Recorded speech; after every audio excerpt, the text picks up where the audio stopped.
Hello. Good evening, everybody. It's been a while since I've been on. It's been a long while since I've been on. I apologize for that. Work's been crazy. Family life's been a little crazy. And the day I was going to do Fermented Tuna Tuesday was election day. No, I'm not going to talk about politics. I'm not going to do that at all. But I ended up having to watch a few extra kids that day. And between the Halloween candy and them running all over the place and everything, the other extra kids went home and I laid on the couch and I didn't wake up until late. So my bad. I'm sorry. I'm sorry, guys. I'm sorry. But now that election is over, we can talk about more important things like this. This is very important. This is more important than any election. And I'm just kidding. I'm just kidding. I'm just kidding, guys. I'm just kidding. Yeah, life happens. Yeah, JT, I am the fermented fuckboy, I guess. Dude, there was six kids at my house, and from 11, 12, I think the one kid was 12, all the way down to the youngest one was 6. I was done. I was done. I was just done. I did not. I honestly, I meant to like lay down for like an hour or so, and I ended up waking up to the smell of my wife cooking, and I was like, oh no, oh no, can we make it? The devs themselves, Grumpy. Uh, my ears are burning, Grumpy. My ears. Kids noise grows exponential. Dude, it was so loud in this house that day. It was so loud. Like it was ridiculous. What do you want me to say? I really don't know what to say. Kids are, they're great, they're fun, but sometimes it gets to be a little much, right, guys? It gets to be a little much. Grumpy, I'm glad you could join us. Rakumo, glad you're here. JT, I saw Cosmic, aka Brian, Jimmy the Saint, Jimmy the Sweetheart. You know him. We love him. Allergic, Diztroy is in here. Mr. E, I saw way back when I first posted it. But yeah, that was. I'm glad you guys are all here. And what there was something I was gonna say. Oh, so Jim and those of you that are channel members, I will be making a hardware adjustment so that way I can get rid of voice meter and not have to deal with the pain in the ass that voice meter is, and it should improve the sound quality immensely, and it'll be easier for me to control. Professor Meh in the house. Oh, just to before I went live, I decided to watch a video, and it was a Grumpy Eye video.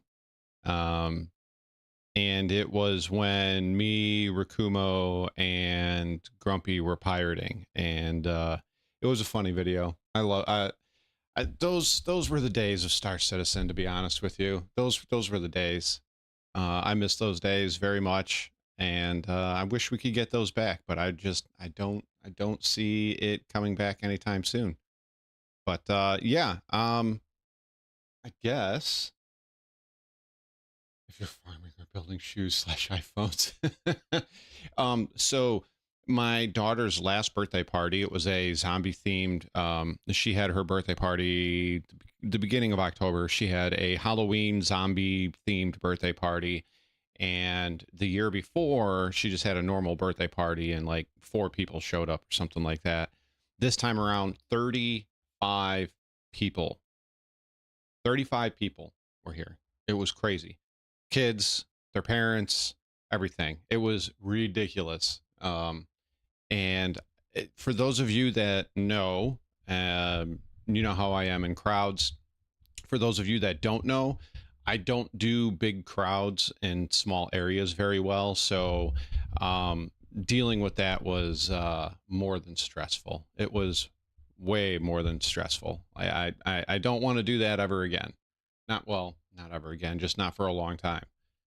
So I guess we should like, you know, make there be some videos to watch. And I'm really so between what I found and what you know, Cosmic and Jim and I'm not sure if anybody else posted it, but there's a lot of good videos, and not just Star Citizen stuff. There's a lot of really good videos that I was able to find today. But I think since most of you guys are here for Star Citizen stuff, we'd start with the save the date, the Star Citizen IAE trailer. And I'm sure there's some stuff that we can poke some fun at here. We'll start off with that, huh?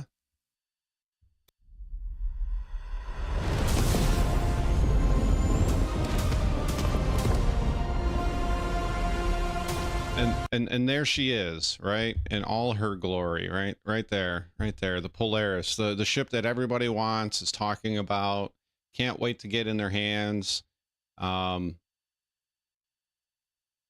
Yeah, everybody's going gaga over it. Well, and meanwhile, while everybody's going gaga over this ship, this is the one that I like. This is the one I like, and it's not even the right one. I like the TAC, the Starlancer TAC. But hey, you know, to each their own, I guess.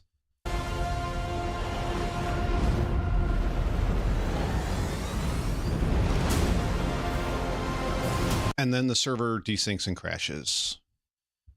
Server error. Right? Whale harpoon. This is a little loud.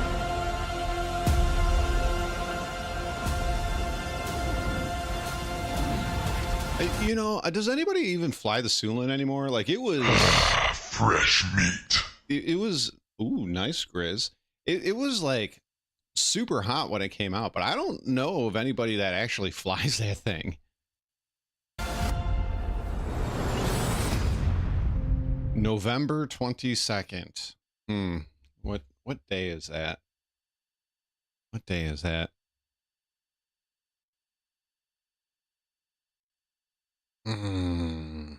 Oh, it's in 2 Fridays. How about that? It's in 2 Fridays.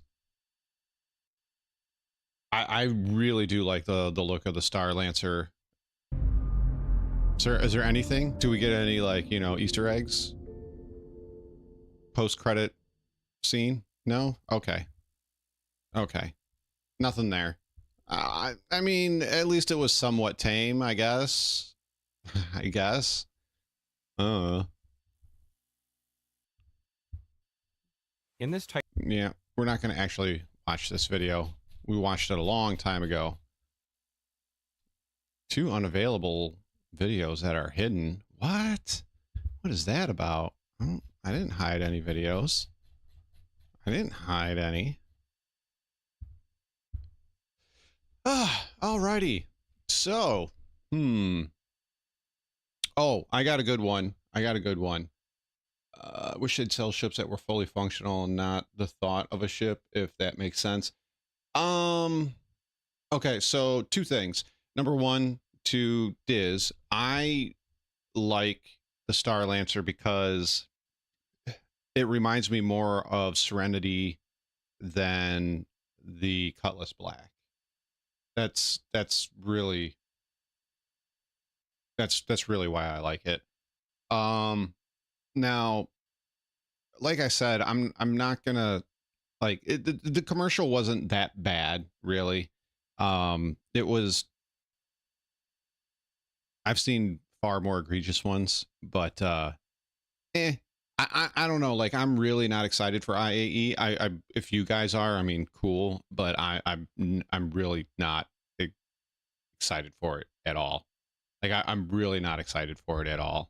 And I wish I was, I guess, but I don't know. It doesn't, like, none of the things excite me anymore. Like, Invictus doesn't excite me. IAE doesn't excite me. Alien Week doesn't excite me. Jumptown doesn't excite me. Like, I don't know. It just doesn't excite me at all. It really doesn't. But I wanted to bring this back to a little bit right around a year ago. You know, I played Helldivers. I think Grumpy was on stream with me a couple of times playing Helldivers, Marcus and Canop. And it was really, it's a really fun game. And, you know, it opened up to like what, 1.2, 1.3, 1.4 million people were playing it between PC and PlayStation. And within a few months, 6 months or so, between what they were doing on Discord, what Sony ended up doing with the ban in 177 countries, and them nerfing everything to the ground, their player numbers dropped from, you know, the millions to the 100,000s to under 10,000 players. And it was kind of sad because I really liked that game and I wanted to see it succeed, but they just kept trying to do everything they could to shoot themselves in the foot. So this came to me and I was like, you know what? I think this would be a good one to check out. And yeah, maybe, I'm not saying this is the case for all games, but maybe if you listen to your customers, your player numbers will increase. So it says I watched this whole thing through. I didn't watch the whole thing through. I watched like maybe 5 minutes of it, and I was like, this would make a good react. So this is by Bell Euler News. Wow. Wow. So how often do you see a good bit of news that just ends up being a flash in the pan, and then, well, it turns bad and you feel a bit depressed? Today it's actually different. It's Helldivers 2. Their player numbers surged, but what's actually important is they stayed high, and why they stayed high. On October 27th, they recorded 104,099 concurrent players. So that's huge, man. They went from a little under 10,000, 14 to 10. I saw it. It would dip and come back up, but it was somewhere between 14,000 and then a little under 10,000. Like 9,700 is like the lowest I ever saw it. So, but yeah, it got pretty sad to see those player numbers across PS5 and PC, and of those about 2/3 were PC. And this all makes sense. The 27th was Liberty Day. Everybody got a bolt-action rifle with a bayonet and a Helldivers 1 themed armor set. That's cool. But that's here's cool. The thing. After that day, they stayed, and it's part of a larger trend, and there's a surrounding narrative that has successfully captured people's interests so firmly that it's very much moved from "it's so over" to "we're so back." I don't understand why a lot of these publishers ban their video games from being played in certain countries. Like, there's consumers, they can buy them. Like, why not? Why not? I guess I just don't understand it. Almost no live service manages to regain its lost players and actually keep them. It's extremely rare, and at the foundation of this, I will agree with that. There's many games that I have seen obviously come and go where they start off strong, they make some bad decisions, the players leave, and they never ever get them back, and the game just slowly dies off and is taken offline. I've seen many games start off terribly. You know, I can name two right off the top of my head. Cyberpunk 2077 and No Man's Sky, where they started off terrible and they they made a comeback. I guess once again that goes to show, just make a good game. Well, in those cases, they were bad games, but improve the games, make them better, and don't try to overhype it. Just let the players have fun with it, and you'll get players back. So, yeah, that's it. Yeah.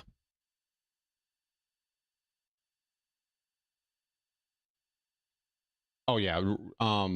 AMD is going to outperform Intel for a while. Yeah, I get that, Allergic. It just seems weird to me. Like, I know Fallout 4, that there was a big thing in that because you could eat people. I mean, it didn't show you actually eating people, but it gave you the option to eat them or be vampiric with them. And like 122 countries banned it. It was crazy. today is the 60 days of updates that were meant to lean the game more towards personal power fantasy. They essentially softened the rock, paper, scissors balancing that they launched the game with and then repeatedly nerfed outliers towards. That, of course, worked. That buffs brought people back was no surprise, but it could have easily just been a sugar rush. A bunch of buffs that's unsustainable, so you have a big old binge of gameplay when you're overpowered, but the game is fundamentally more hollow and you just leave. That was maybe some people's fear, and it's absolutely not what has happened. Our last coverage of this story was just after the first patch in that Before he continues, I think one of the things that drew a lot of people to this game was the power fantasy, right? You weren't like, you could wipe the map essentially, or what you could see on the map essentially, but that didn't mean you were safe. And by no means is it's not typical of a player, especially now I would have to go back and replay because I don't remember the difficulty levels, but it's not very, you know, I'm live. Thank you. You know, you could, God, you could still die at difficulty level 5, 6-ish, like dozens of times. It was not, it's not a normal thing for you to go in and one life the whole thing. It just didn't happen. Were there some guys that could do it? Yeah, but it is not a normal thing. 60-day period. Now the 60-day period is over and we've got proper reliable data, the sort of data that Arrowhead clearly will want before they add new content to the game. And that's the bit that matters. Helldivers 2 has not had new content, it has just had buffs, patches, and war bonds. And this kind of makes sense. The game's all-time lows Grumpy's favorite thing was what the was gas. meant to be one of its largest content updates, Escalation of Freedom. I haven't fought against it's those not that tentacle Escalation things of yet. Freedom didn't move the needle. It's that it kind of moved the needle in the wrong direction. Taking a look at player concurrency in SteamDB, we can see they have completely reversed their decline. They're now back to the June numbers, and that actually matters a bit more than you may first think. You see, May through to June and September to October have a bit of a similarity in that they were not humongously content heavy. Now, June did bring a new biome, right? And, there was a new biome, new warbond, and that did spike things up a bit. But when you look at the underlying trend, you see steep decline versus sustained steady growth. And that's because there's a common wisdom that's not necessarily a true one, that if you just add more content to your game, players will return and they will hang around. That's not always... That doesn't fix everything. Just adding new content does not fix your player counts. It does not fix the game. It doesn't make it more fun. It might make it more fun for a little bit until that content is gone and done, and then everybody leaves again.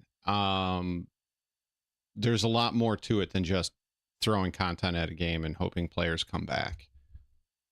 Was true. The content's got to be good, but more importantly, the fundamentals have to be good. Yes. Escalation of Freedom could have been amazing in so many ways. It did add things, but the fundamental stickiness of the core loop of your game is what really matters. And that's why Escalation of Freedom didn't really work. It was broadly seen to emphasize the parts of the game that, while they may have fitted Arrowhead's design vision, were not necessarily the bits of the game, the bits of that vision that players actually aligned with the most. Now their design vision is more aligned with the players. I haven't played this game in months. Like months. Truth Enforcers, which really goes hard as a name, Warbond, appears to be working well. I like that red armor. Especially because the big "we're so back" feeling is being matched by their world building. This is she might JT, and the community. Yeah, you do need just progression. Their own hopium to latch on. Like in this game, there isn't much progression per se. At least when I was playing, once you maxed out the war bonds, once you maxed out,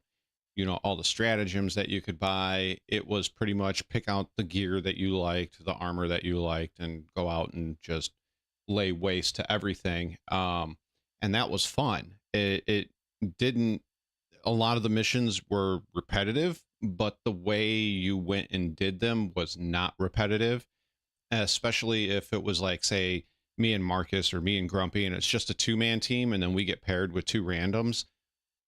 Things would go off the chart crazy sideways in an instant, and it was so much fun. And I really didn't stop playing until it became very clear that there were some things missing, and they were pumping out Warbond things faster than I could complete them, because getting the super credits in game was a pain. And right around the time I stopped, well, I did 2 or 3 streams, and I played for 4 hours on stream, and one stream I got Fresh nothing. meat. Hey, Clive. One stream I got nothing. The next stream I got like 150-ish super credits, and then the next stream no credits. So yeah, that needed to be also balanced as well.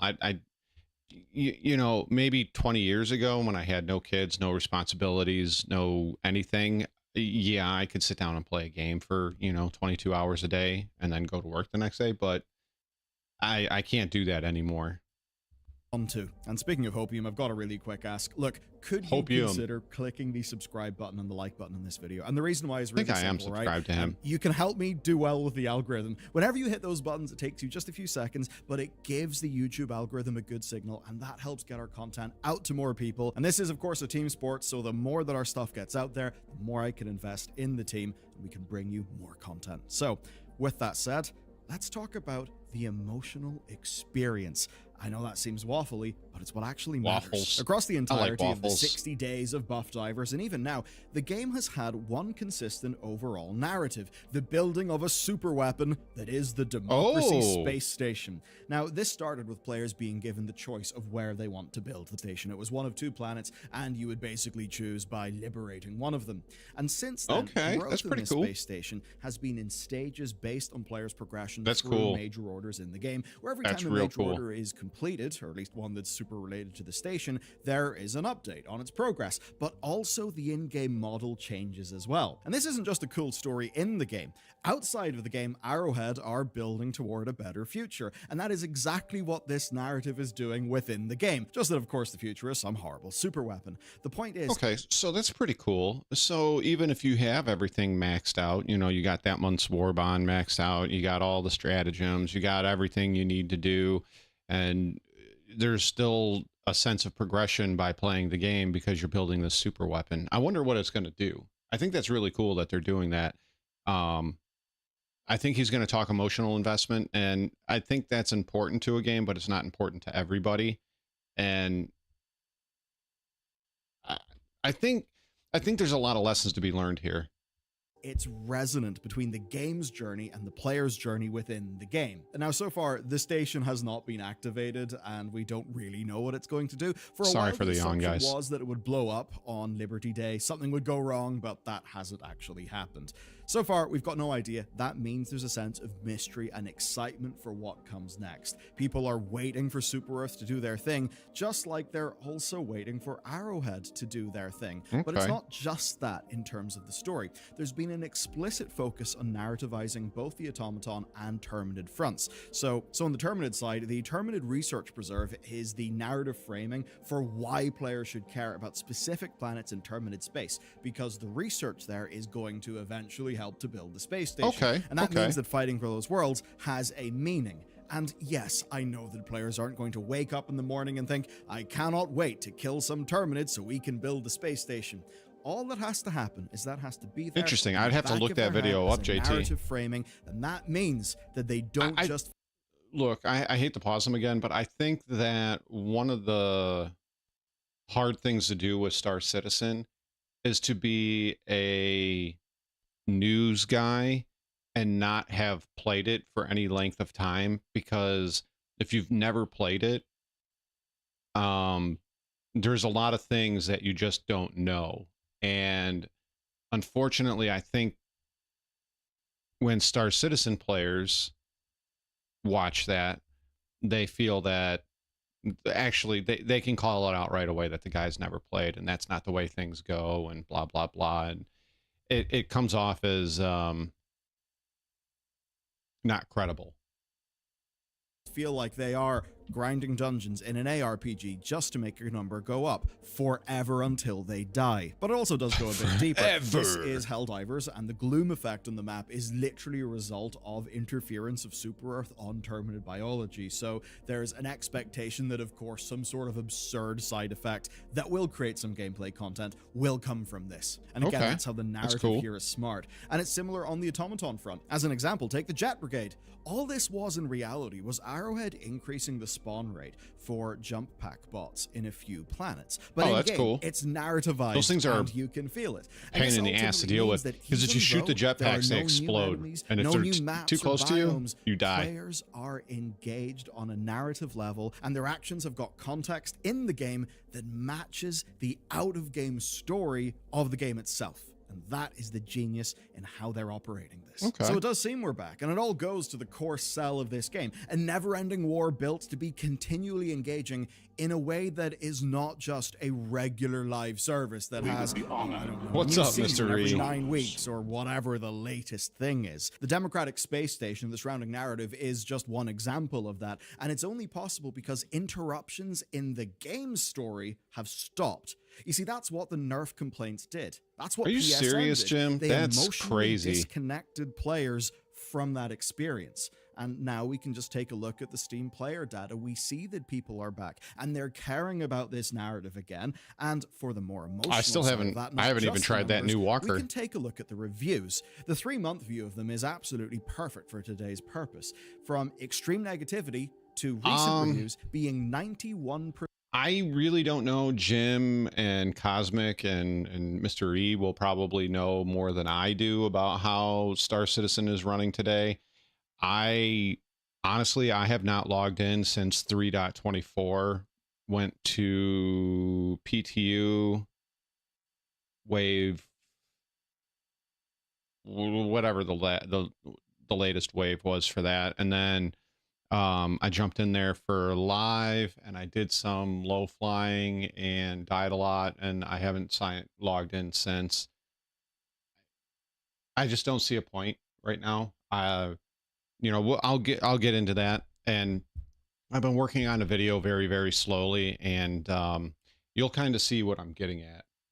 % positive. So yes, the buffs and the 60-day plan helped. That's where the immediate pivot came from. But they're turning around their reviews. The spike of positive reviews, we have seen consistent net positives. Good evening. Canna, what's up? Constant satisfaction. We are not just flash in the tonight's entertainment. It fails to keep people around. So does this mean that the game is about to undergo a massive renaissance that will be right back to its launch numbers? Well, in reality, probably not. But what it does confirm is there is a sizable, continually engaged audience who just wants reasons to keep playing. And that means that whenever this new super weapon activates, it will be big. Player stories like Malevolent Creek can happen again because now Malevolent Creek was one of the best in just a few months. maps Helldivers to 2 fight will be 1 year old. robots on. The super weapon or something else, I think we can expect something dramatic. Arrowhead has got a substantial team who will not all have been working on buff divers. I mean, time spent on those game fundamentals and balancing, yeah, that'll take up the time of design I might have to staff and jump back in and give this game a shot again. But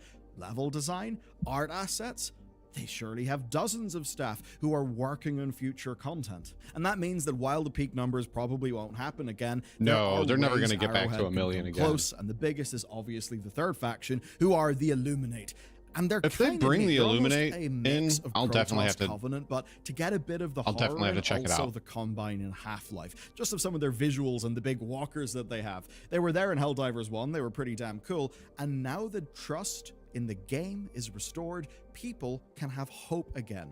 They can have faith that Helldivers will grow and be aligned with them. And that is the power of getting your player narrative right.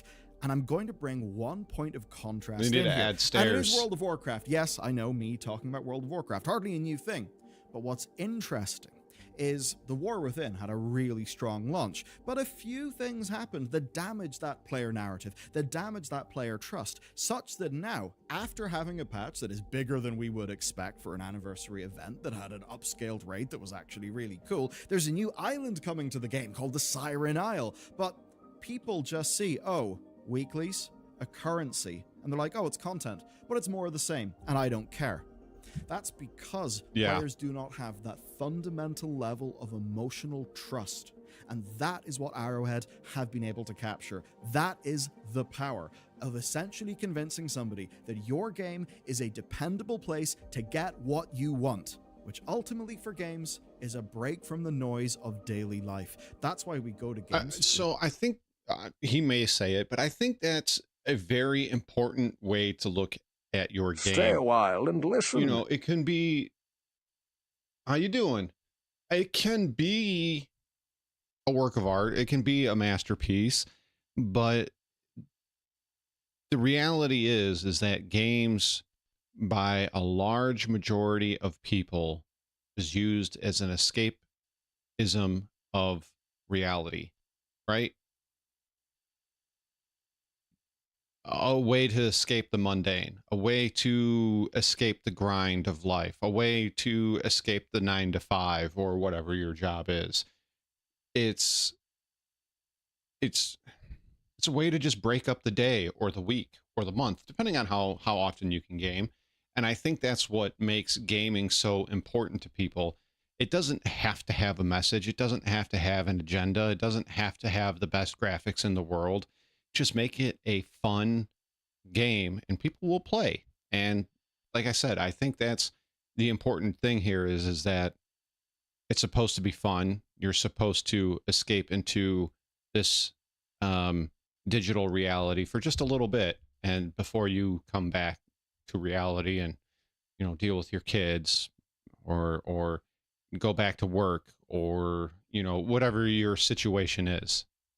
In many cases, it's why games matter to so much, and it's why that player relationship is valuable Exactly, above Rakumo. all else. So, GG to Arrowhead. And for an example of this not going well, you seriously have got to check out this video on Prince of Persia Lost Crown, because that game slaps. It is damn brilliant. But it's Ubisoft managing Prince of Persia, something they haven't done well. It's a perfect example of how even when you arrive with a brilliant game that's got fantastic content, Side it didn't really scroller? matter, because your player relationship is not really where it needs to be to get that initial strong seed of people Yeah, who I will can then see word that. of mouth carry your game and get I you haven't played, I'm going to leave them there, but I haven't played a Prince of Persia game since Prince of Persia Sands of Time, which, God, that's what, 15 years ago? Maybe even older? I'll drop this to you guys in the chat. You guys can do with that as you want. So that was Bellular News and the Helldivers 2 revival. So that was pretty cool. That was pretty cool. It's good to see Helldivers making a comeback, so to speak. Let's see. I haven't watched a Voidyvids video in a long time. And, you know, like I said, I haven't been on here in quite a few days. So some of these videos you probably have already seen, and I'm sorry, but I think I really want to check this out. So Voidyvids, I will never play Star Citizen the same way. CIG claim that the only constant is change, but here on this channel, the only constant is that every time we hit a ship to earn credits in the most legal and morally sustainable ways possible, every encounter is a flawless success. Okay, it's all going according to plan, boys. I'm in. Nice. You're not Guys, Every single time. What is...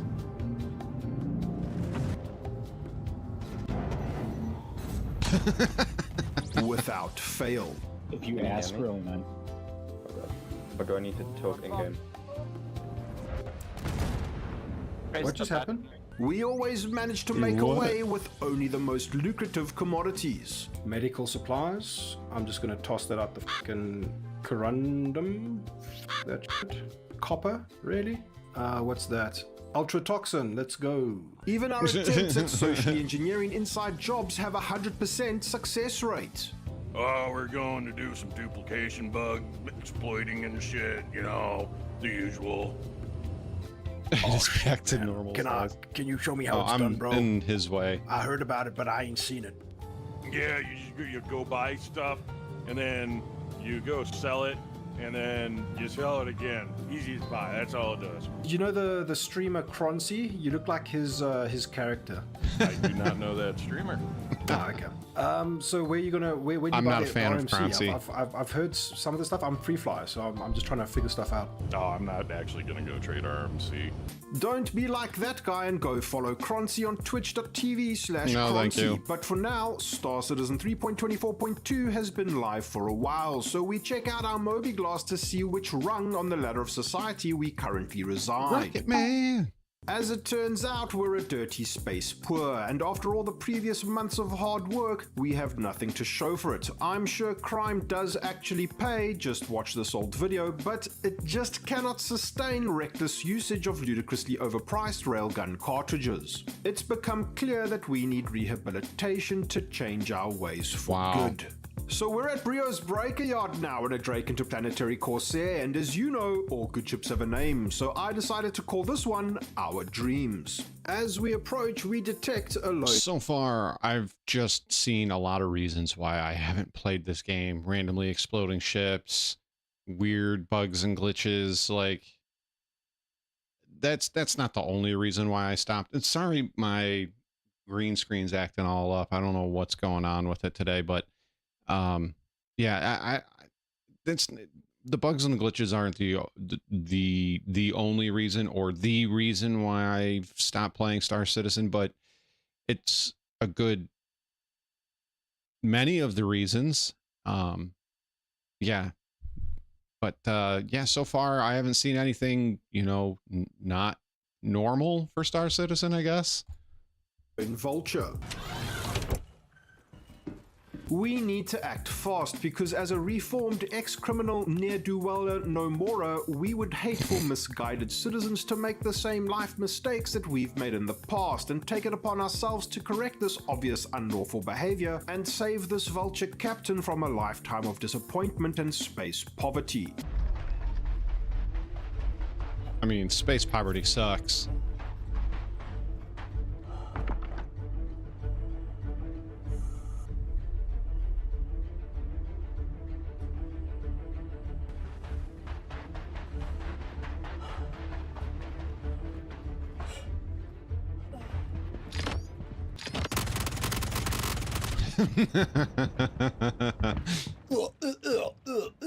That might have looked like a brutal murder, but I swear we're helping, and all that's left to do now is break open the cargo ramp.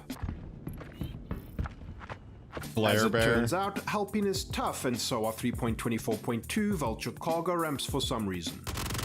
Wow.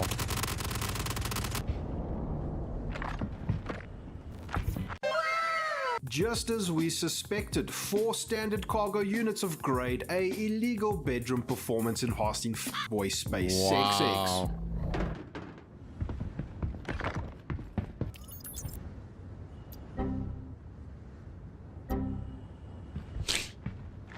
Handsome this is one of the other reasons why I haven't played in a long while. Anytime I watch Pagan, Marcus, some random on Twitch or YouTube playing Star Citizen, the fucking cargo elevators never work. They never work. It doesn't matter whose stream I'm on. The cargo elevators don't work. And if they do actually go up and down, cargo goes missing. And then people can't complete their missions and they lose rep. And or Marcus, he doesn't really do the cargo missions, so he just loses that helmet or those guns that he just, you know, got. And it's ridiculous. Like, what the hell? Like, this patch has been out for how long now, guys? Since August, late August, and you guys still can't get the elevators working. And I remember 2 weeks, what was it? When was it? May? Was it May that the 3.23 came out? So 2 weeks prior, it doesn't matter. 2 weeks prior to 3.23 coming out, oh, we can't get the cargo elevators and the cargo missions and all of that in and the personal hangars. But don't worry, guys, we were this close. We just have to do some little bit of polishing up and well, everything will be fine. It's coming soon. 4 months later, they give us this, and it's what, November? So now it's been another 3 months since then, and they still haven't figured this stuff out. And it's crazy. And Yeah, I don't like it. I never liked the idea when they talked about it. I don't like what I see. I think it's stupid, and yeah, that's my opinion on it. We all knew this cargo elevator was bound to be broken. We not only prevented an innocent player from okay, so can you store this using the inventory? Using the inventory kiosk?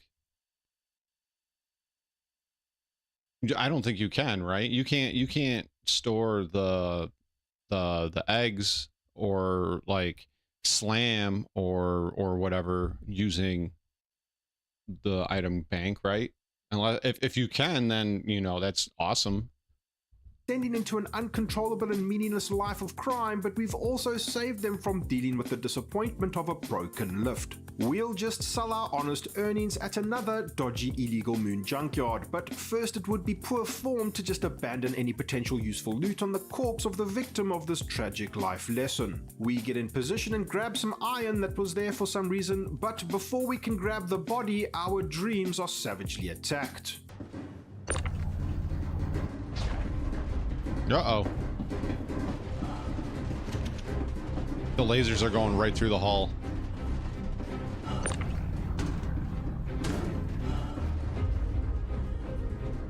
Is he gonna jump? He is.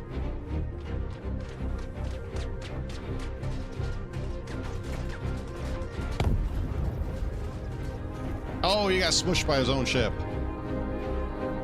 Our dreams have been destroyed, which is sad, but the illegal space sex eggs remain intact, which is joyous. Unfortunately, however, rehab is for quitters, and we're forced to feed our crippling railgun addiction, so like the devs before CitizenCon, it's time to get to work. What the hell?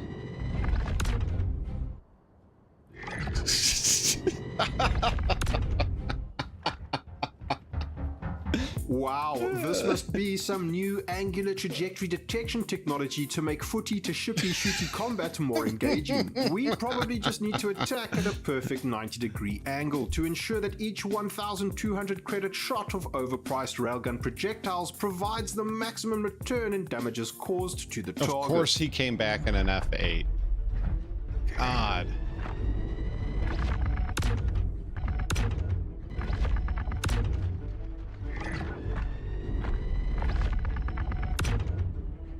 He hit that one dead on and it angled off again.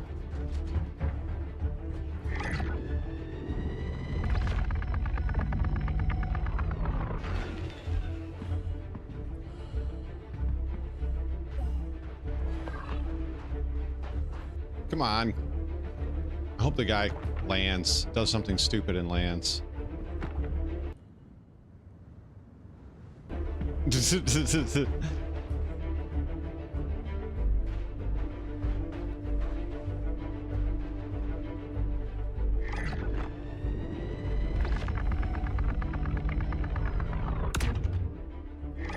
See, if his shots were actually landing, this guy would have been dead.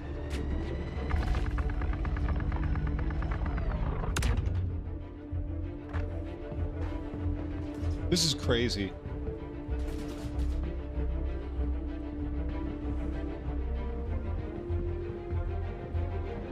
You know how you know somebody's a Bob? They still fly. They fly their F8 like it's the ultimate ship still. We've gone from dirty space poor to dirty space poorer, hiding in a metal shack on Dunmar, fighting for our lives and for use of illegal space sex eggs that are totally and rightfully ours. This is so upsetting. The disenfranchised and angry victim of our educational techniques has called in for friends, so like the schoolyard child that we are, we call in our friends as well, and this is going to be the greatest Barney Stanton has ever seen. In some time at all, known Highwalker, Kiosa, and known German Quazzaroni answer the call. Alright, bring me up to speed. What's going on? I stole 4 eggs from a dude at Brio's. He came back so fast in his lightning, and my railgun shots are ricocheting off his hull. I can't take him down, and now he's got backup. He brought an MSR and a friend in an MSR. I'm just logging in. Cannot join server full. Fucking hell.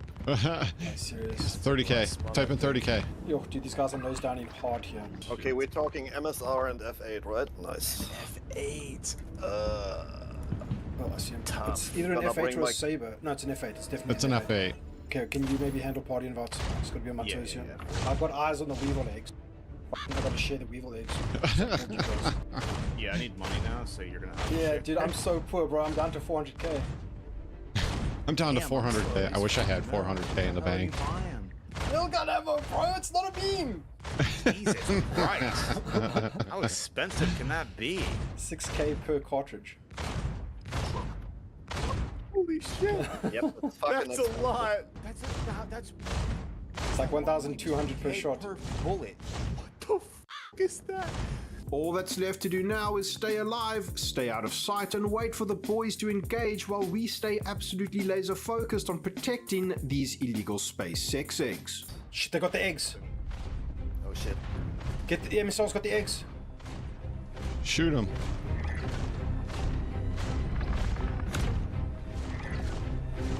Dude, this thing's impervious to railguns, bro. Oh, it's not. Shoot the MSR then. It's flying up here. He's hit it That's so me. many One of times. them's me. Dude, railguns. Railguns don't work. Railguns don't work. Confirmed. Dude, I don't know how to tell what's what. I'm shooting the MSR not right now. Alright, That's cool. Got a size 3 shield now. Nice. Dude, the F8's on me. Just don't hard death the MSR, whatever you guys do. Oh, it's blasting off. It's got the eggs. Oh. We can't. He's gonna bounce out, man. That would have been awesome if he hit that last one right there. I should have brought a mantis, man. When I came here in the first place. I have the F8 on me. Oh, really? Only half of the shots are registering now? They stole our eggs the way this railgun stole exactly 24,000 credits from us since this video began. They stole our eggs the way engineering was stolen from the 4.0 release view. They stole our eggs the way CIG stole your RSI Galaxy's hypothetical base building capabilities, but at least CIG hypothetically gave that back. Oh well, never mind. Like and subscribe for no more destroyed dreams, because in the next video, I guess we're going to be changing our ways for real and make credits honestly for once, because this just isn't working out anymore. Man, fuck. I could have at least prevented them from stealing the eggs. Too bad, shit happens. Thank you, channel patrons and channel members. Thank you, Voidy. Thank you very much. And this is why I don't pirate. This is really why I don't pirate, to be honest with you. Like,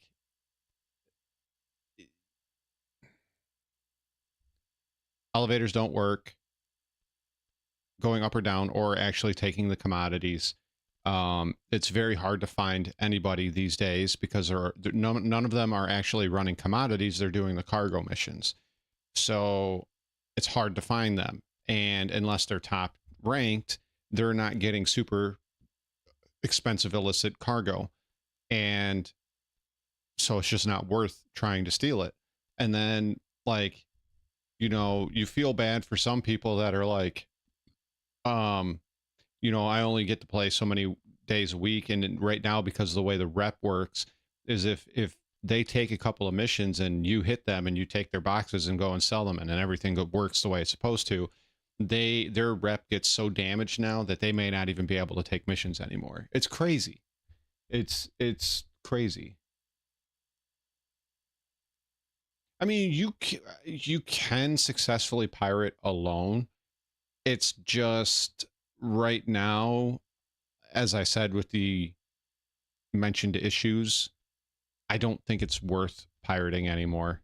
Like, I hate to say it, but it's far more worth it to go out and sit on somebody's reclaimer than it is to go and pirate. Yes. Yeah, I forgot about that, Jim. That's right. Contracted cargo, and you can't sell it. You can't sell it anywhere. can't sell it anywhere. You're stuck with it, and it never disappears because persistence. Let's see, what else do we got here? We'll do this. We'll do this one. This is Digital Master Gaming. Wow, that's doesn't have a lot of views, really. 658 views. I figured it would have more. 5 big things missing from CitizenCon 2954. Let's see what he's got to say. Hey citizens, welcome back to Digital Master Gaming. Today, I want to dive into some features that I'm really excited about, but that didn't get much attention at CitizenCon 2954. These are things I think could make a huge... I don't know. I think, honestly, day one, I've watched it now a couple of times. Day one, nothing interesting but the org tools and new chat tools, chat communication. That was it. That was it. That was the only thing that was interesting day one. Day two, the only thing I was like, oh yeah, that looks cool. Base building. I probably have a differing view on the space station building than other people. I think space station building is still a pipe dream, and we don't know, like, I don't think they even know if they can pull this off. So yeah, I don't see, I'm not really that excited for the future. I guess, you know, when communication and chat logs and updated org tools are something that I'm excited about, which is generally day one shit that's in most video games, like rudimentary day one, it works immediately, is kind of sad. And then, like I said, base building, I'm excited about base building. I have concerns and questions, but I'm excited for it. This right here, this whole thing right here, I don't think they even know how this is going to work. Best way to pirate setup Mantis at CRUL1 and interdeck the vultures. I think the plan was to sell contracted commodities are going to be sold in Pyro, but the delay with Pyro has left it pointless. I mean, could be Cosmic, could be. Impact on the game, and I'm hoping we get more info on them soon. Now I'm going to break down each feature and share why they're important. Seriously, I don't think this is going to work as, like, what they pitched at SitCon. I don't think this is going to actually happen, but we'll see. Mean for gameplay and how they might change the way we experience the verse. So let's get into it. The future. Now, starting off at number 5, we have the death of a spaceman mechanic. I still believe that if they do Death of a Spaceman the way they say they've been pushing it and the way it's originally written on their website, if they do it that way, I would venture to say they lose most of their player base. This is one of the most ambitious and unique ideas Star Citizen is bringing to the table. It's really not that unique. For years. The concept here is that death has real, lasting consequences. Unlike other games where you just respawn without a second thought, in Star Citizen, your character will experience permanent injury. Okay, apparently he's never played DayZ, Rust, Tarkov, just to name a few. Where if you die, that has very serious consequences for dying in those games. Big, huge consequences. What I think is funny is, like, and I'm not accusing him. I don't know him. This is the first video I've ever watched of his, but people that are super hardcore into Star Citizen, it's like they've never ever played any other game ever, and it's only Star Citizen, and things can't exist outside of Star Citizen because Star Citizen didn't invent it. And it's crazy to me. It's absolutely crazy to me.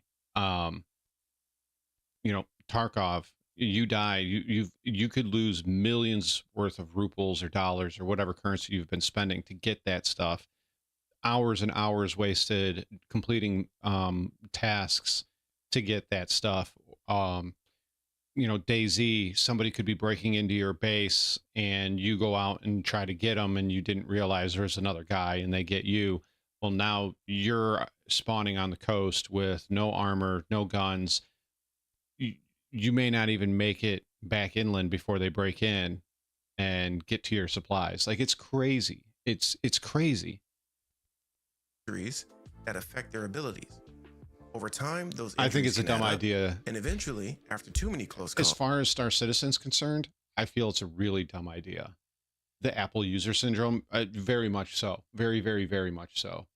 I think as far as Star Citizen's concerned, it's a very dumb idea, and I don't think it will, like everything else in the last year, when they're like, oh, we've been talking about this for years, and this is the way it's going to be. If you go back and you watch what they said years ago versus what it is now, not even close.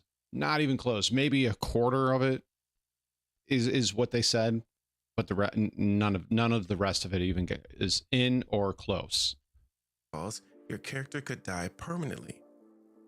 Now, this isn't just a gameplay mechanic. It's something that could completely change how we approach risk. Imagine you're on a dangerous mission, and you know that if you take too much damage... Imagine you log into Star Citizen and your account gets locked for almost 3 months. I mean, come on, that's the real risk, dude. Might not fully recover. It makes every fight, every risky landing, feel intense because there's a real chance of losing that character forever. And 90% of the Bobs will quit. And then there's the heir system. When your character dies, you'll start with a new character, possibly an heir who inherits some of your assets and reputation. So there's continuity, but also a sense of legacy. This is something that could make us more attached to our characters and make every choice matter. Now, it's a huge departure from the norm in gaming, and I'm really interested to see how... It's not really that big of a departure. Like I said, there's other games that have done this sort of stuff, right? There's games where you know, you play now granted you're not playing the character, you're playing like a country or an empire, and your king dies, right? And you may have worked on getting things, traits and marriages and whatnot for that king, and he has bonuses because he's running your nation, and then the king dies and you now have to deal with the heir, and the heir doesn't have all those cool bonuses because he's not as experienced as the king that you had before, and you now have to go back through and do that all again. But this is not going to go over well in the Star Citizen community if they keep it as they say on the websites.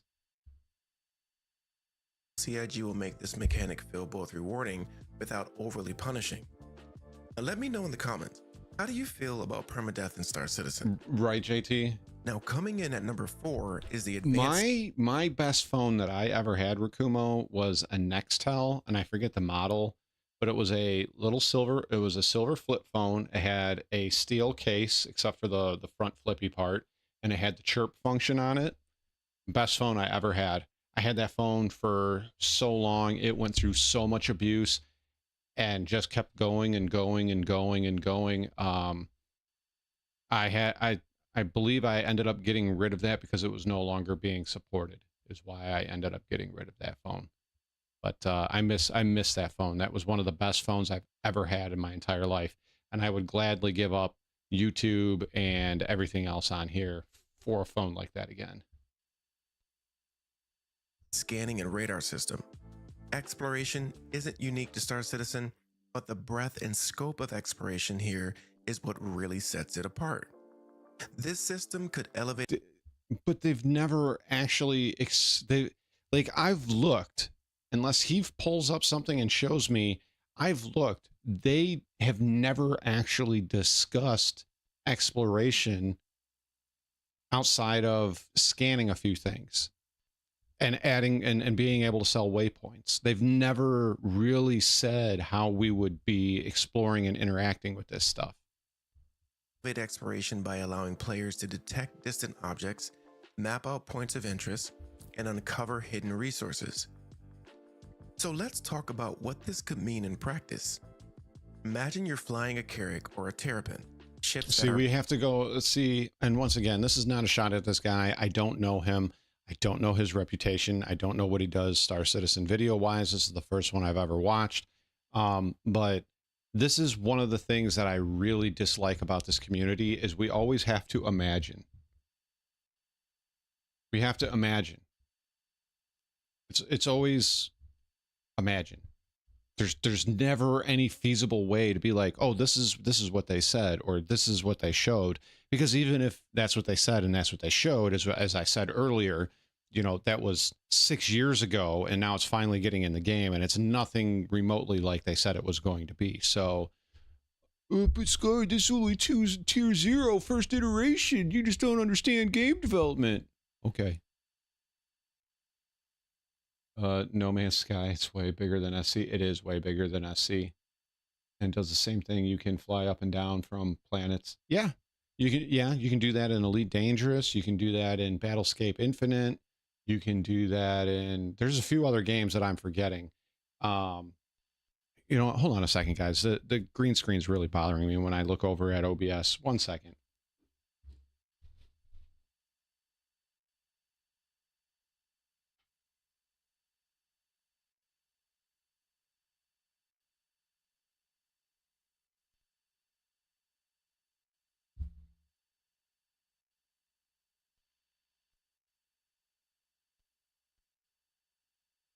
Okay, that's better. That's better. But yeah, it's always, you have to imagine. Are built for exploration. With an advanced scanning system, you might be... Advanced scanning system. So the one that you're talking about from SitCon 2023, and we'll have 2 scans. One will be the quick scan and the other the charge scan. Where the fuck is that? Like, where is that? Like, where is it? Where is that? You'd think that would be really easy to implement into the game, but here we are a year and some months later, and it's not here. And they haven't even talked about it at all, anywhere, or on the websites, anywhere. Where are those 2 scans?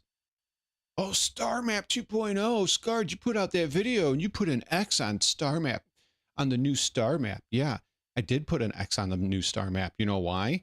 And I explained it multiple times in the comment section, and people are just fucking stupid when it comes to this game. And so culty, it's unbelievable.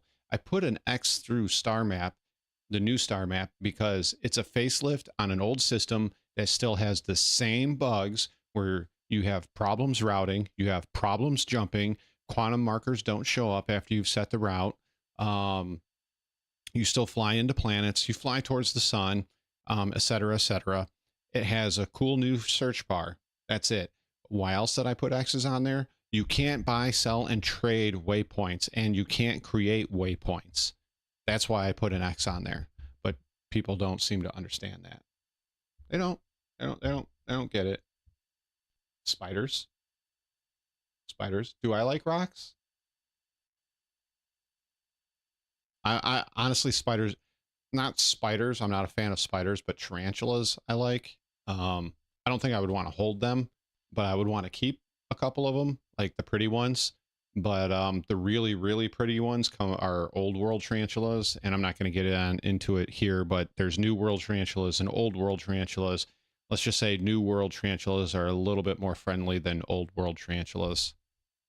Able to detect anomalies far off in space, find uncharted jump points, or even locate valuable resources on planets or in space. I mean, so basically what we do now, but they've never actually, like, they say anomalies, they say new jump points or intrinsic jump points or whatever they say, but none of this has actually ever been shown.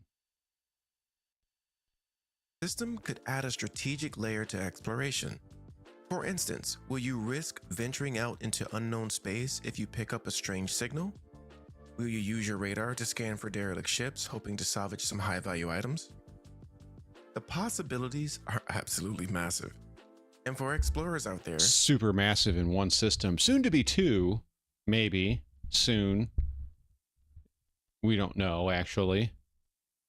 this could turn space into a true frontier all its own.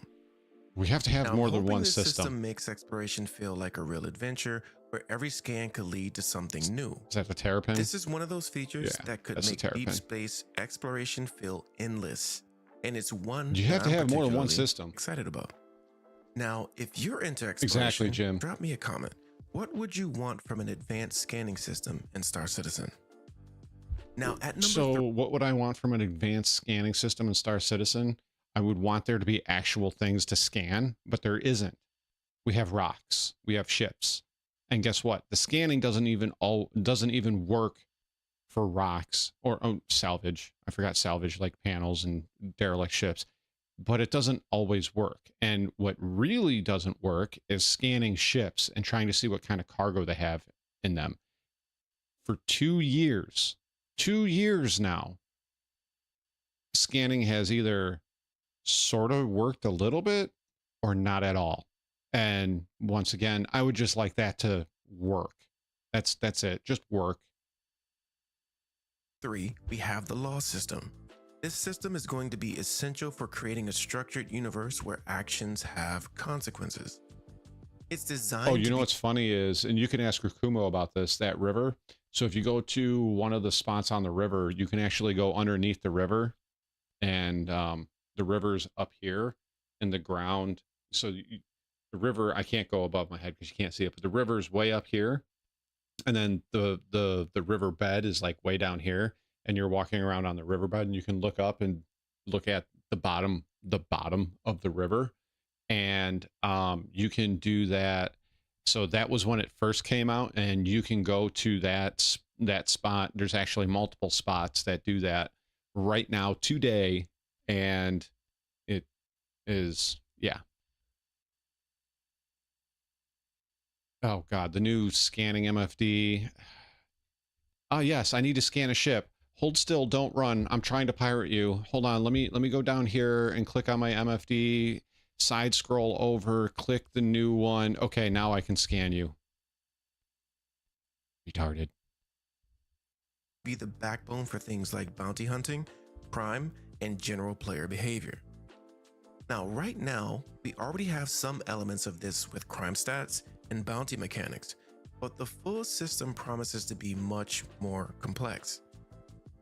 Imagine entering a sector where a certain faction has strict laws. Maybe carrying contraband or weapons could land you in serious trouble, or maybe a high crime stat makes you the target for local security forces.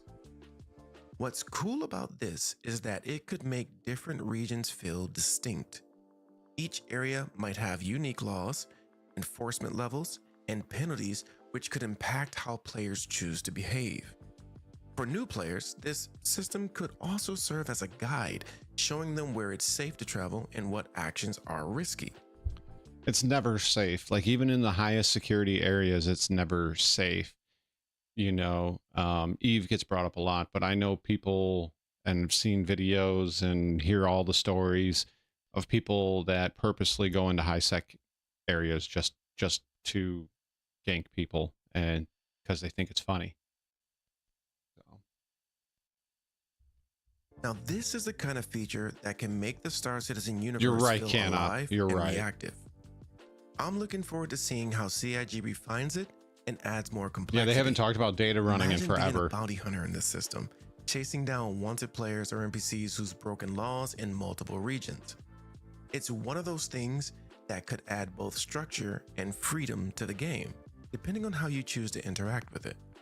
Now, what do you think? Are you excited about the law system? Or by extension, the bounty hunting system or feature? So he's forgetting the one thing that they've also always talked about. You're not going to be able to just shoot down your bounty, right?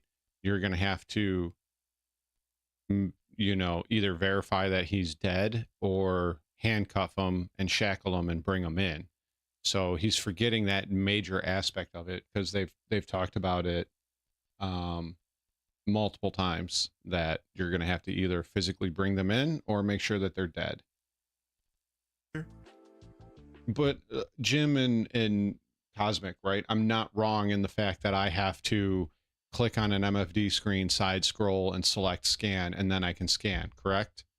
Right? Because that's what I've been watching a lot of people do, is they have to change their MFD over to scanning, or they keep one on scanning, one on their health, like their ship, one on their target, and then one for, I don't know, communications or something like that. But if they only have 3, then I'm watching them, you know, click one and switch it to scan, and then click it and then start scanning. So am I wrong, or are they doing something wrong? Is there a hotkey to just flip that switch and start scanning? Next, at number 2, is the AI crew and companion system. Right after CitizenCon, CIG briefly mentioned or addressed AI companions, but we still do not yet know exactly how they'll function. The potential here is huge, and it could make a big difference for people who love multi-crew ships.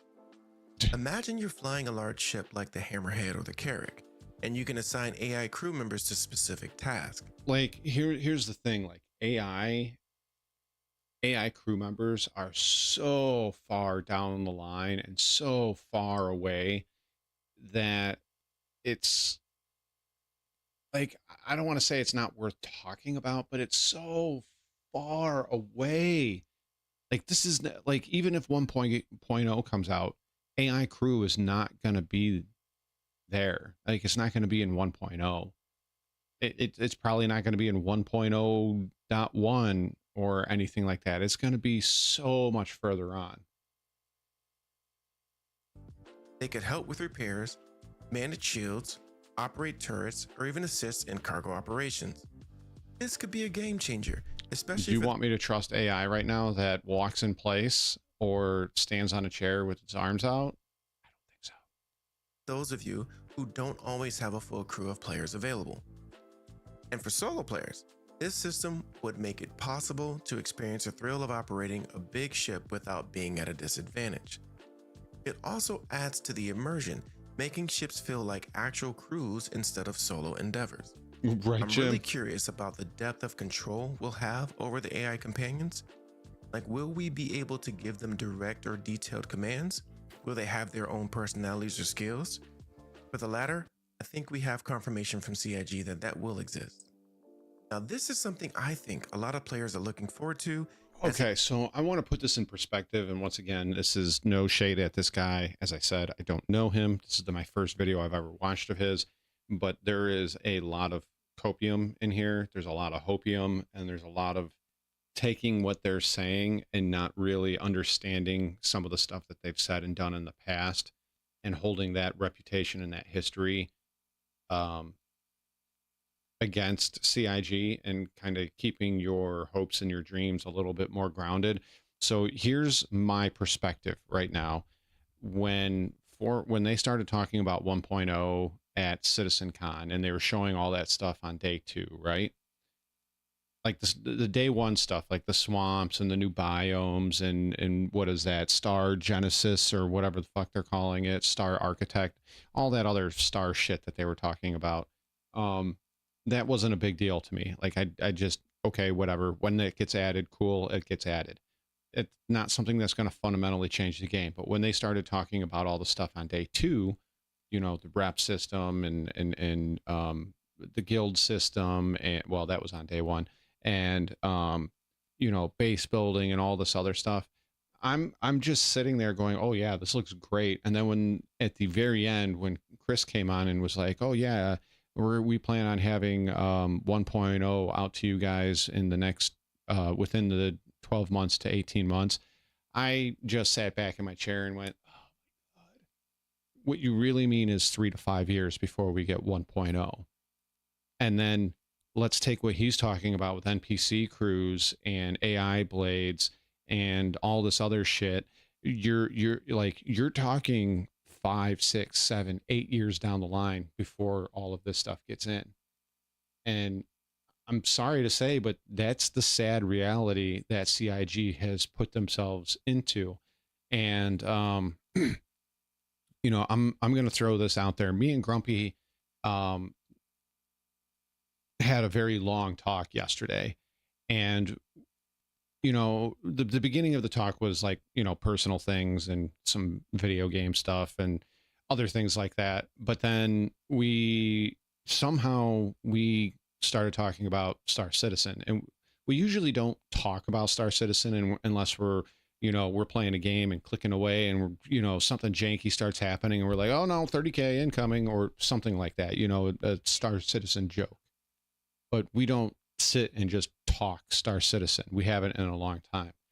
But me and Grumpy, and I was the one that threw it out there, Grumpy and I seem to agree that the major turning point versus what we got to what was said from a year ago, the major turning point in both of our eyes was Todd Pappy leaving.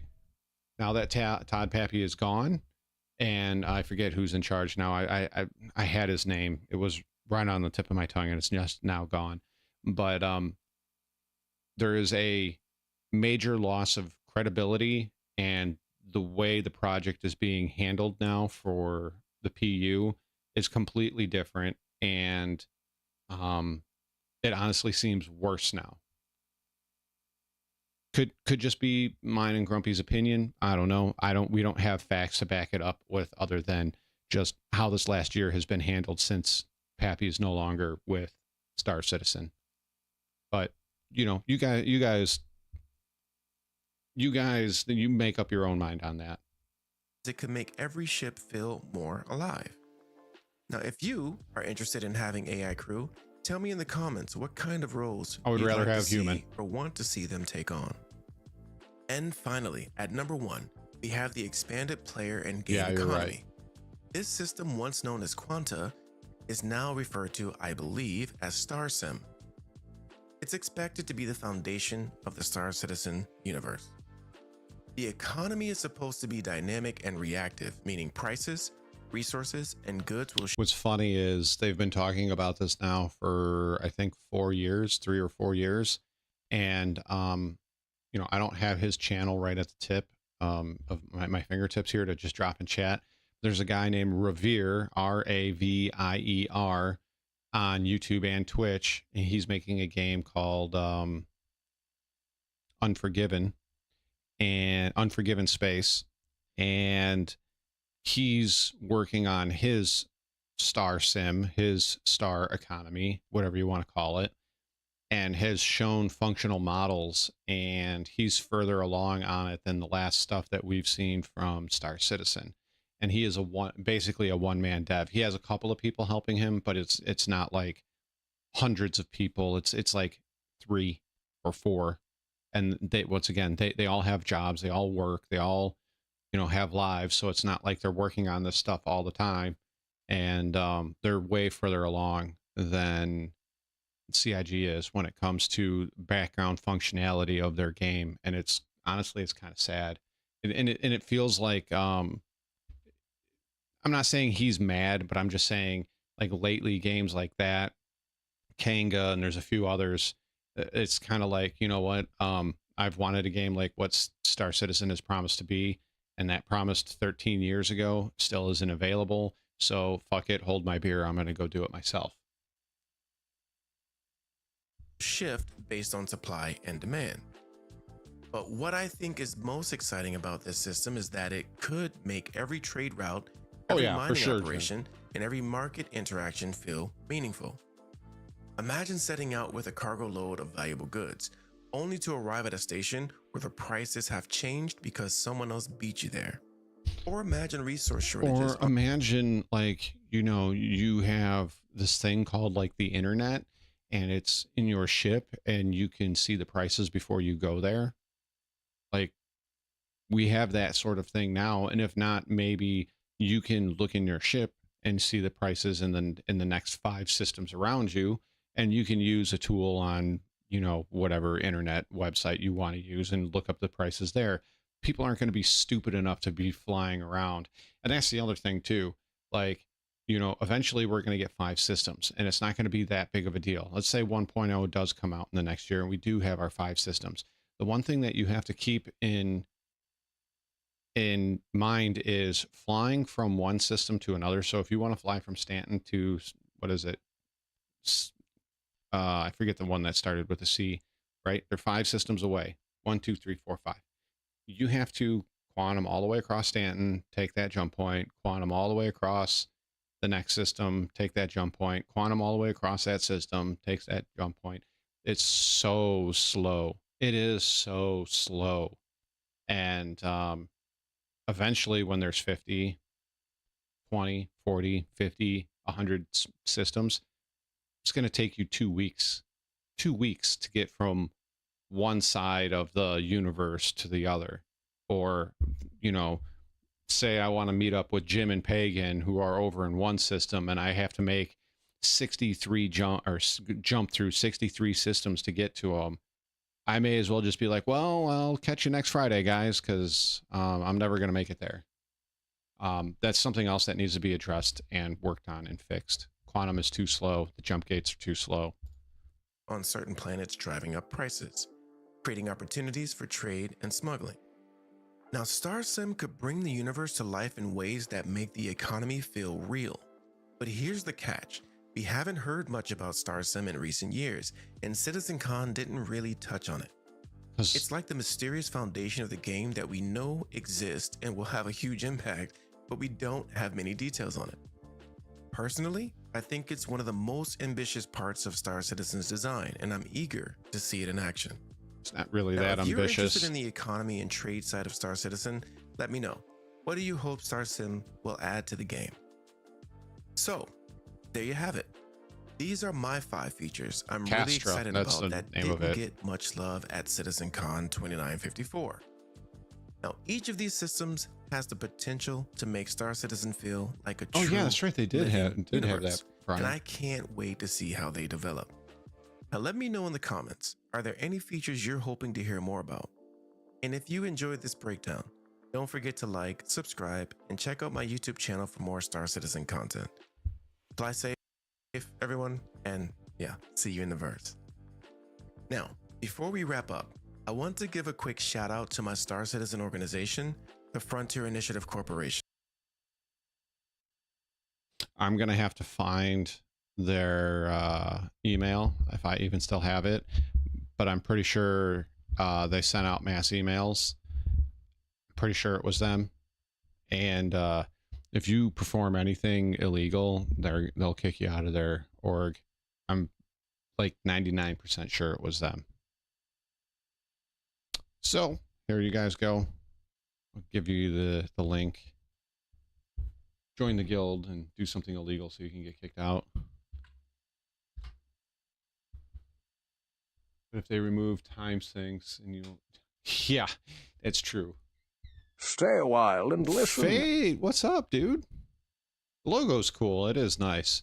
Like I said, I think I got on one of their mass emails. I'm 99% sure it was these guys. 99% sure.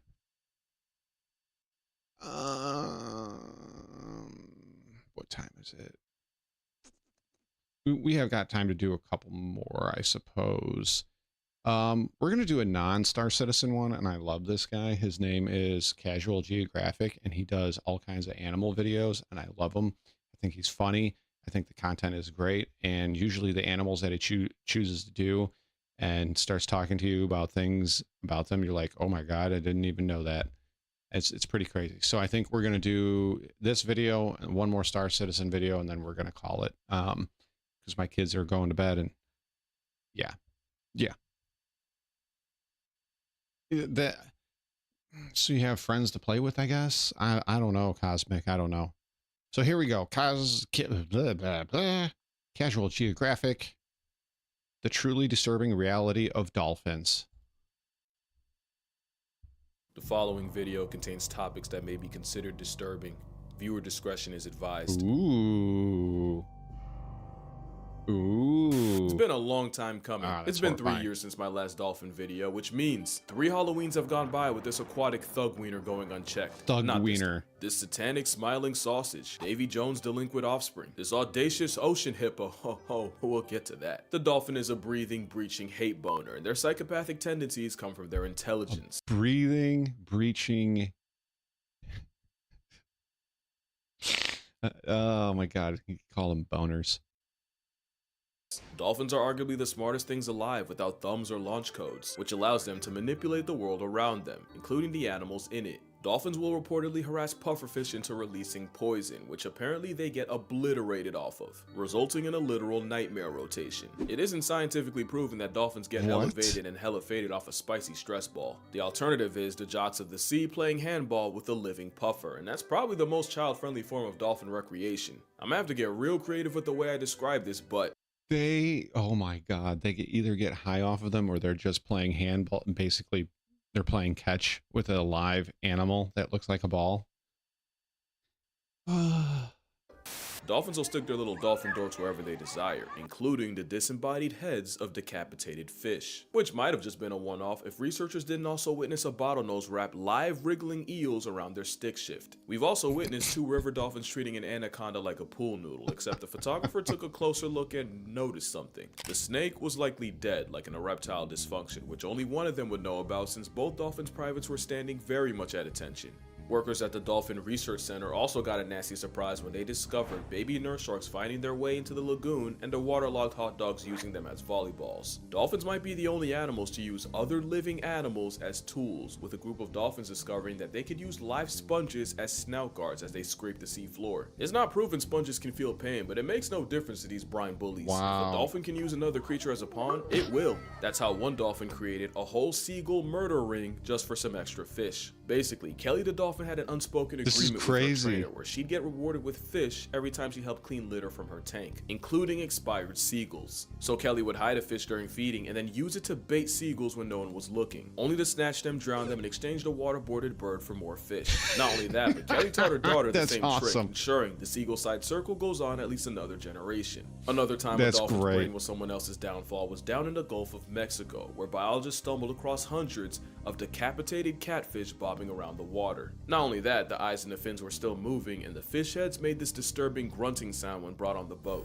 The cause was, catfish have several serrated spines for self-defense, and a gang of Gulf bottlenose dolphins apparently realized they could nerf the catfish by surgically beheading them. But so far, we've seen dolphins working harder, not smarter, with seagulls, sponges, and catfish all being collateral damage. That doesn't explain dolphins being a jihad to other animals unprovoked. Dolphins in Belize have been attacking and even life-depriving baby manatees. They've even gone as far as separating manatee calves from their mothers to make an attempt on their life. This is the same animal that finessed its way on an alligator's whitelist, getting folded by a pack of flippers. Dolphins are literally if hippos went the Professor X route, lost their legs but gained hyperintelligence, which isn't a joke since the closest living relative to whales and dolphins are hippos. But the animal that gets it the absolute worst from dolphins are the ones that look the most like them. Dolphins have a homicidal obsession with porpoises, with cases of them washing ashore with bite marks and broken bones. It's like they can't help themselves for real. It doesn't matter what they're doing. So there's like it's like gang violence, right? Like dolphins taking out porpoises.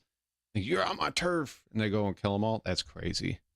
Porpoise in their presence, it's like the Powerpuff Girls going Gotham City on a green monkey. In 2016, one lone male bottlenose flatlined at least 6 porpoises, and the injuries were roughly the same: fatal hemorrhages, broken bones, and lacerated lungs. No one knows for sure why dolphins are porpoisely committing acts of war. The best guess involves how dolphins behave with each other, because if you thought they were better to their own kind, you don't understand the depravity of this malice-fueled middle finger. Dolphins regularly commit the act of infanticide, with males often harassing and separating the mother from her defenseless calf and escorting it off the census. It's a classic case of deleting the baby to have a shot at the now child-free mother. Plenty of animals like horses and hippos do this, but no animal takes baby. I knew about monkeys doing that, but I didn't think. I mean, I don't know why I wouldn't think that dolphins wouldn't do the same thing. And what he's saying here about almost every animal in the animal kingdom, mammal that is, the males will kill the infants to protect their dominance, so to speak. All Tomorrow's the Future of Humanity, similar stories. Baby abolishing as far as dolphins. There was a case where a mother orca and her adult son worked together to drown a baby killer whale. Also, the son could sensually explore the mother that watched them do it. In 2020 in Mutsu Bay, Japan, researchers witnessed a gang of dolphins pull up on a mother and her calf and begin mauling the baby. What shocked them was suddenly the first group stopped harassing the dolphin calf, only for a second group to show up and go at him even harder. For well over an hour, 23 different dolphins got involved, and a newbie dolphin was sent to the gulag after being hit over 100 times. And knowing what we now know about dolphins, that might have just been business as usual. Dolphin Society is like an episode of Oz, and like the show, it all starts with the men. When a male dolphin is young, they'll form a group with 2 or 3 others, and these will be the closest bonds these males will ever have, as these alliances can last decades. But it's not just kumbaya. The main reason for them linking up is these dolphins will kidnap lone females and keep them in custody for weeks, while they mate with her the entire time, consent sold separately. These dolphin gangs are highly possessive, and even have a specific pop sound to tell the female to swim closer. Planet of the Dolphins. For not complying. The females usually fight back, but only escape about 25% of the time. Not only that, but these water Weinsteins mate year-round, meaning an unlucky female can get tagged by multiple gangs in one trip around the sun. 3 dolphins acting as the Musketeers of Malice are known as a First Order Alliance. There's also a Second Order Alliance, with additional dolphins doing the dirty work for the group. Work including attacking other pods, stealing their females, while protecting their own from equally lust-crazed males. Basically, the First Order Alliance is like a basketball big three, with the Second Order being the role players. Of course, sometimes 2 Second Order Alliances join forces to create, a Third Order Alliance. This Not is only does nuts. this mean dolphins have the largest non-human social network on the planet, they use it to operate like a pack of sea ditties. Penetration without permission is so rampant that female dolphins actually evolved the same equipment as ducks, where they're, yeah, those are maze-like to flush out any unwanted baby batter. But the male's response was dolphins developing a 12-inch pink prehensile bedroom arm. Speaking of which, male dolphins aren't even safe from each other. Non-allied males assert dominance by biting, jaw clapping, tail slapping, and mounting. The Brokeback kind. Remember, it's Ocean Oz out here. To be fair, that's also how they play, and young male dolphins will actually practice on each other and take turns being the female long before they try it on a real one. And there's nothing wrong with that.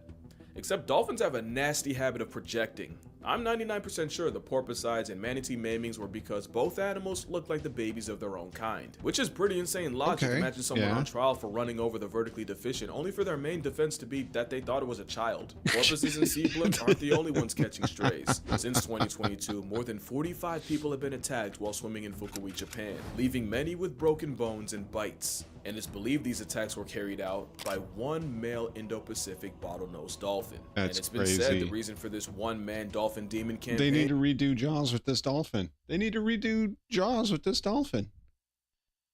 I'm not sure what they would call it. Maybe they would call it blowhole, or I don't know. Horny. Scientists think this dolphin is sexually frustrated and lonely and is taking it out on the humans around him. And the scariest part? There's a good chance he's only playing. Because if a 9-foot, several hundred-pound flesh missile wants you dead, you're simply dying. People say the rogue dolphin will often swim up to people and try to press his pink sword against them, which is actually the same way dolphins in an alliance act, so he's really just acting out natural behaviors, but on people, only to lash out when they don't respond. He's not the only one. As you know, I went to the Cayman Islands earlier this year, and you'd think the most dangerous part would be me getting intimate with a stingray. It was actually me swimming in the same waters as Stinky. Stinky was a lone male dolphin infamous for trying to violate divers that meet his eye. One victim, Michael Mays, recounted how he and his wife were snorkeling and enjoying Grand Cayman when the menace named Stinky showed up. Michael tried warning his wife before Stinky charged her, slamming into her repeatedly. Someone should have warned Michael that he was what Stinky was after, as the dolphin attempted to dork Mike in front of his own wife. And you know dolphins don't discriminate, with both Jessica Alba and Demi Moore seeing just what happens when a dolphin decides to go on booty warrior timing. In fact, one dolphin's impulses likely ruined a man's life. Alan Cooper was an animal rights activist who also became close with a dolphin named Freddie. Not that close. Who he actually met in the wild, but was now living in Flamingo Land. Except one day, Alan swam with Freddie, and bystanders watched and swore that Alan was getting handsy with the dolphin, and he would end up getting accused of going Rocky Balboa on little Freddie. Papers called him a dolphin diddler, and it went all the way to court. The whole time, all that really happened was Freddie got a little too homosexual and wrapped his prehensile trouser tongue around Alan's arm. Even with the case thrown out, Freddie's freak-off was a stain that largely derailed Cooper's career and killed almost any chance he'd ever have of being taken seriously. There's a reason why legends say that Amazon river dolphins will shapeshift into men at night and impregnate young women before changing back in the morning. Dolphins are like the chimps of the sea, but where chimp society revolves around violence, dolphindom is centered around getting their rocks off. But dolphins can be just as dangerous as any wild animal. Interesting. Pretty privilege makes you forget it's a hyper-intelligent pack-hunting super predator that could fold you 7 ways to Sunday if they wanted. And no dolphin showed that more Then Chiao. Chiao was a male bottlenose dolphin that showed up in San Sebastian. So, yeah, I mean, when you have echolocation built into your forehead, you know where all the soft spots are, and you could just absolutely, I mean, with their nose, they could just absolutely launch into you and hit you in the right place, and you're dead. Suddenly, Sam Smith unholy takes on a new meaning.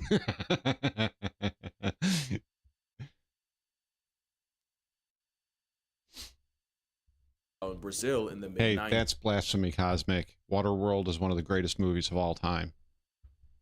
Where he was popular for his friendliness around humans, especially women, to the point where he started to see other male humans as a threat, and this time he wasn't playing. By December 1994, Chiao had sent nearly 30 people to the hospital, including one case where he attacked 2 men, breaking one's ribs and killing the other.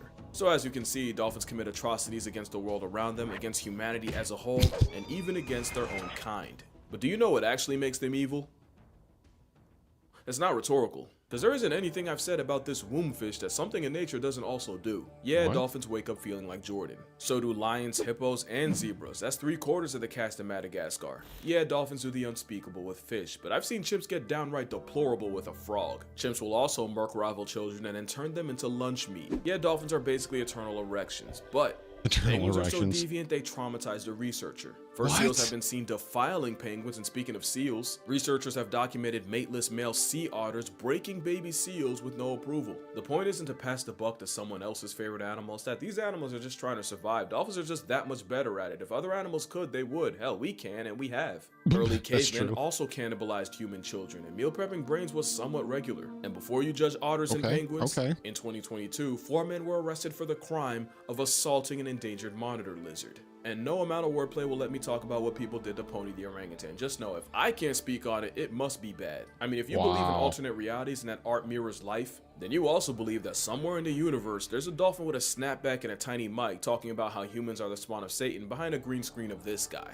Morality is really a social construct, and I think dolphins were just smart enough and just cute enough for us to move the goalposts and judge them by human standards. Then I think people be trying to correct all the shark slander, which is probably a crazy thing to hear from the same guy that made this. Here's my thing, everything I said dolphins do in this video is true, at least to my knowledge. But when I'm calling them a sea diddy or a water Weinstein or Satan's 9-foot hate boner, we call that a sentence enhancer. Especially when I'm calling something a homicidal threat to national security.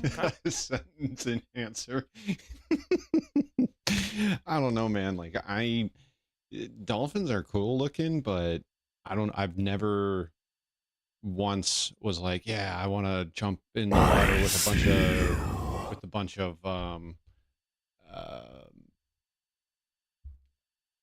dolphins. It's just, I don't know. By the way, if dolphins didn't need to dive, hold their breath, more oxygen, they would be smarter. You're probably right, Rakumo. You're probably right. Which is terrifying. What you say, not how you say it. Am I backpedaling? I don't think so. I mean, I love animals. I don't want you to watch my videos and go drop kick an otter, or pray chimpanzees go extinct, or hate dolphins. I don't even hate dolphins for real. There's also the whole overcorrection thing. I feel like there's 2 ways people see animals. There's a Disney side, the side that told people elephants think we're puppies, and the side that convinced Buddy this was a good idea. And then you got the side that would legitimately sleep better at night if Thanos would have had beef with dolphins. The thing is, both sides can get the animal put on a shirt. Bad PR almost got sharks and wolves wiped out. At the same time, Freya the walrus had to get put down because people literally wouldn't stop getting too close to her. Because the worst thing a wild animal can do is forget its fear of humans. The part of Chiao's story I didn't tell you was the part where people kept harassing him, even trying to pour beer and stick ice cream cones down his blowhole before he started fighting back. What I think is, for decades people looked at dolphins with Disney glasses and sharks were the monsters, and overcompensation has it flipped where really neither animal belongs on either side. Elephants are my favorite animals, and they're probably the best example of this. In 2011, a herd of elephants showed up to their caretaker's home after he died and held their own 2-day vigil and would return every year on the same day to mourn him. An elephant also traveled over 100 miles to flatline a 70-year-old woman only to desecrate her corpse at her funeral. I've heard crazy stories about elephants being abused or mistreated or whatever, and they get sold to somebody else or they get moved, and they'll go 50 miles, 100 miles, 200 miles to go back and just absolutely obliterate the person that abused them or mistreated them or had some sort of issue with them. It's crazy. Yeah, that's true, Jim. That's true. dolphins, it sounds like they'll get in touch with you.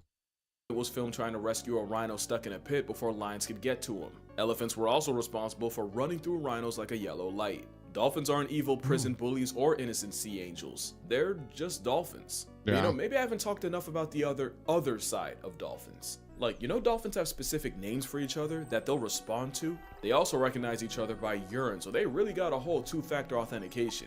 Pregnant dolphins will teach the unborn calf its name by singing it constantly while it's still in the oven. Speaking of babies, newborn dolphins don't sleep for the entire first month of their life. What? Which means neither do their mothers. Dolphins are highly emotional, and just like elephants, they also mourn the dead. One orca made headlines when she carried her lifeless calf on her nose for 17 days and over 1,000 miles. Wow. And with orcas, they're one of the few animals on the planet to go through menopause, and the most likely reason is so elderly orcas can stop worrying about being mothers and instead focus on being grandmothers. That matriarch system is why dolphins, especially orcas, have not just their own cultures, but they even have trends, just like us. For example, in the 80s, one orca was seen carrying a dead salmon on her head for no reason but a fashion statement. And in less than 2 weeks, the orca influencer had not just her own pod, but two. Yeah, we killed them for a variety of reasons, but we almost took them completely out. I know they've, I think it's in Minnesota. Minnesota now has a problem where they have too many wolves, and they're decimating the deer population too much and the moose population. So now I do believe, I would have to double check this, but I do believe they now have a hunting season on wolves, but you can't just go to the store, you know, go to your local you know, game and fish store and be like, yeah, I want a wolf hunting license.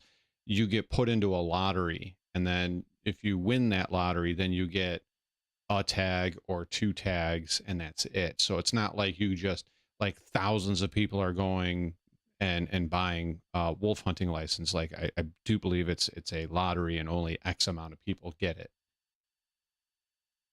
Others doing it. Things like that are how orca OGs pass knowledge down. Is it black they even and have white? their own way of disciplining children. Sometimes when dolphin calves wander too this far, newer the mother camera will I toss have, the calf in the air as I gotta punishment. fix it more. Repeatedly. For up to 40 minutes straight. But considering wandering off can get the baby canceled by a pack of males, I see where she's coming from. But males aren't even that bad. Dolphins will often have their version of a midwife, a dolphin auntie, that assists with birth and helps with the calf. And sometimes this dolphin auntie is actually a male. And of course you got stories of dolphins saving people from drowning and sharks, but one dolphin went way off script. In 2008, a mother pygmy sperm whale and her son got stranded, and rescuers spent more than an hour trying to return them to sea, and even considered putting both of them out of their misery. That was until popular bottlenose dolphin Moko appeared and led the trapped whales through a narrow channel back to sea, saving them both. A year later, Moko nearly drowned a woman he was playing with because he got too excited to let her return to shore, and she almost got reverse baptized. You see that? Duality. Ooh, shotgun season for beer. I don't hate or any for animal. beer. I'm not fully bending the knee. I'm gonna still get my jokes off when I can. But moral of the story, manatees are the most wholesome creatures alive, and last year one named Hugh past tense after a bigger male confused him for a mate and literally ripped him a new one. The worst part? It was his brother. If they can do that, dolphins can't be that bad. But yeah, that's gonna do it for this video. Make sure you drink water, hug your mother, don't hug a dolphin unless you're prepared to end up like Hank. And I'm gonna see y'all in the next one.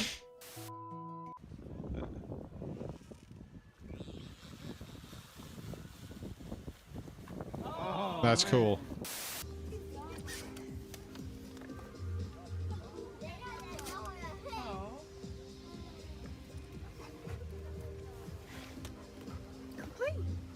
It's okay. So yeah, I love this guy. I love Casual Geographic. He's like one of my favorite content creators. Minnesota. Yeah. I know Illinois has shotgun and bow, but yeah. Oh, let me share this with you guys.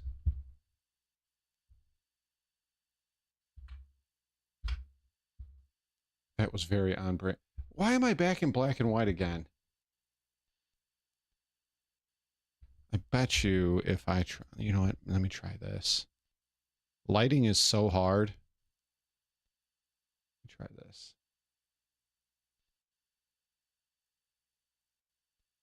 Is that better, guys?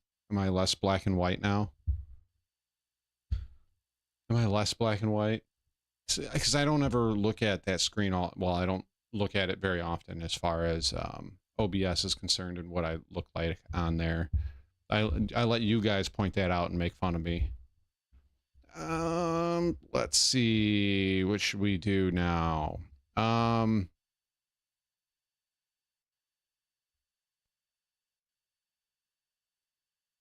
Well, you know, we just had Halloween. It's probably the green screen plus lighting plus camera settings, and because I stream at different hours of the day, sometimes it's morning, sometimes it's midday, sometimes it's night, and I have different lights on or different sources of light, I change it and then I forget that I did it that way this one time, so now I have to go back and do it again, and it's, you know, it is what it is. Let's see. You know what? Well, I like me some Dead Leader. I love Dead Leader. So I'm gonna watch this we'll watch this Dead Leader. Bleh, bleh, bleh, bleh. Yeah, I may just have to do that. Do the Asman. Maybe grow my hair out some. Start stacking pizza boxes and pop cans up in the background. Yeah, Dead Leader. Somehow I somehow know less about Star Citizen in 2025 after SitCon. And to be honest, here we go. So CitizenCon just passed and it wasn't what I expected at all. And to be honest, I've been conflicted by the entire event ever since. All I really wanted was solid dates for what we were going to be getting over 2025 beyond. But Star Citizen doesn't ever give solid dates, so... and if they do, they blow them by like 7 years. 4.0. And while we did get what their plans were beyond 4.0, we heard nothing about what specifically we would be getting over the next year. And with the current changes to the Star Citizen roadmap and inclusion of 1.0, what can we actually ascertain CIG's plans could be over the coming year or two? You get what you get, and you're gonna like it. And let's talk about it. Dead Leader. So at last year's CitizenCon, they were all about dates and showing us what they blew was coming all of over them. the game in the foreseeable Thank you. future, and over the next coming 12 months in particular. And while we haven't yet seen absolutely everything that they promised yet, at least after last year's event, we had an understanding of what CIG's have not. I think you were sent that to me over the coming year at the time, and that for me was fine. I'd rather know what they were planning on trying. You're to probably do right, and Hannah. finding out if they had failed, compromised, or what they'd succeeded on, rather than not hearing that they were even attempting something in the first place. But they did show us a lot of early concept ideas. Pretty much that's everything. And you know what? I would have to find the stream and all of that, and I'm too lazy to, but I said it months and months ago. Whatever you think's was going to be in 4.0, I said take 75-85% of it out, and you're going to be left with server meshing and pyro, and that's all you're going to get. And I remember back then people saying, no, that's not what's going to happen. This is what they said. This is what they said. And I said, I don't care what you say. I'm telling you right now, this is what's going to happen. We're not going to get it the way you say. You know, you guys smoking that hopium again, and look what happened. Look what happened. And it's funny because, and I'm waiting until the first of the year, but I have comment after comment after comment on the last two videos I did about 4.0 engineering, fire extinguishers. It's all coming at the end of the year. It's all going to be in 4.0. It's all going to be this. It's all going to be that. I'm waiting until the first of the year, and I'm going to be petty. Yeah, I know it's petty. I'm going to be petty, and I'm going to go through there and be like, so how's 4.0? How's engineering? How's that firefighting? Because, yeah, called it. Kind of promised to be about how some future systems could potentially work, which, don't get me wrong, they sounded like really exciting ideas if they end up they are exciting ideas. but without any solid timeline on development, it rings of CitizenCon's past, of them just adding more and more new wild things not in to 4.0 development without like any... not in 4.0, but you'll get it in a 4.0 X thing, right?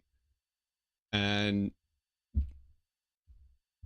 like, I think people are just having a really hard time understanding that what CIG says versus what they do are two totally different things. And I'm not like trying to, you know, like talk down to people, but it gets really annoying when I do these videos and I'm told I'm the bad guy. I don't know what I'm talking about. No, I'm the enemy. The reason why I'm the reason why the game sucks. I'm the reason why new people don't play, and all kinds of things like that. I don't understand game development. I don't understand what CIG is trying to do. I get told this all the time, and you know, I think it's funny that not every time, but a lot of the times I'm more right than they are, and it's kind of funny, but it's also kind of shitty that the entire community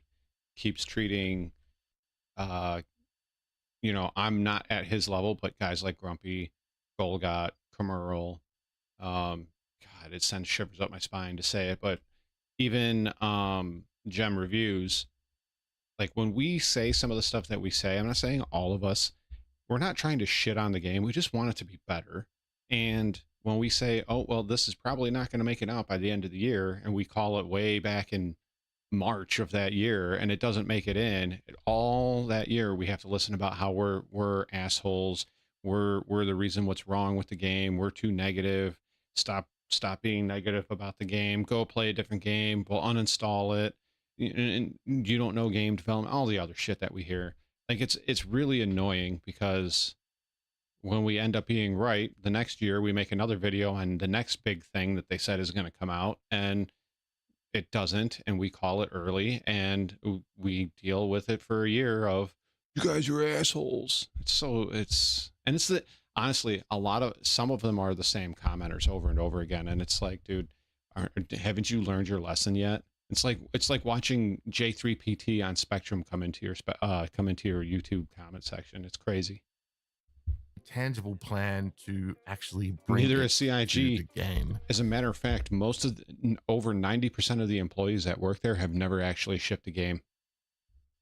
Todd Pappy was one of the only people and in the upper levels that had actually shipped a game and had actually worked with CryEngine and had made a couple of games in CryEngine, which actually gave Star Citizen and CIG credibility and a semi-decent reputation. Now they got nothing.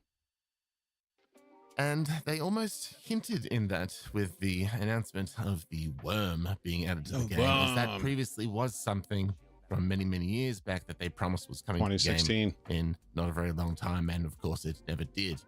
So it's been 8 years. What is going on? What or almost 8 years? It's been 6 years over the next year? Why have they given us this massive event, which is the main time of the year when you find out what's going to be coming up with Star Citizen over the next coming year? What's beyond what, you know, we already know?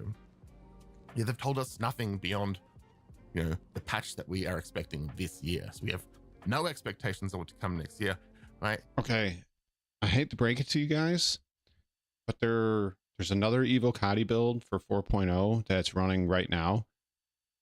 Okay, we are 2 weeks away from IAE.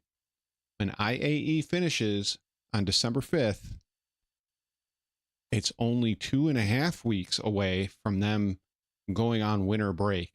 Do you really think that 4.0 is coming live in the next, basically, so we basically are down to a 2.5 week window. Do you think 4.0 is going to make it in that 2.5 week window? Anybody? Because I seriously doubt it. I have been saying for a long time now that the PTU for 4.0 is probably going to be somewhere between 2 and 3 months long. But I'm just a hater. Really do have a feeling it's because they don't want to promise anything yet, because they just want to that's what I'm saying, sit with 4.0 and server meshing and all these new technologies and see this is the thing. This is the thing. On Twitter, on YouTube comments, on YouTube lives, I don't do it as much as I used to. I would go into these like Astropub, like Board Gamer, and other, you know, of the shill type guys and be like, there is no way 4.0 is coming out Q4. And I started saying this back in August, and they would get mad at me and basically call me names on their stream, or I'd be a doomer. And here we are. From August, now we're in the beginning of November. Here we are, still no 4.0. And as I said, do you think they're going to drop 4.0 between now and IAE? Not happening. They have to keep the IAE patch. So we're left to have the time from December 5th, December 6th, really, December 6th until, let me get my calendar out.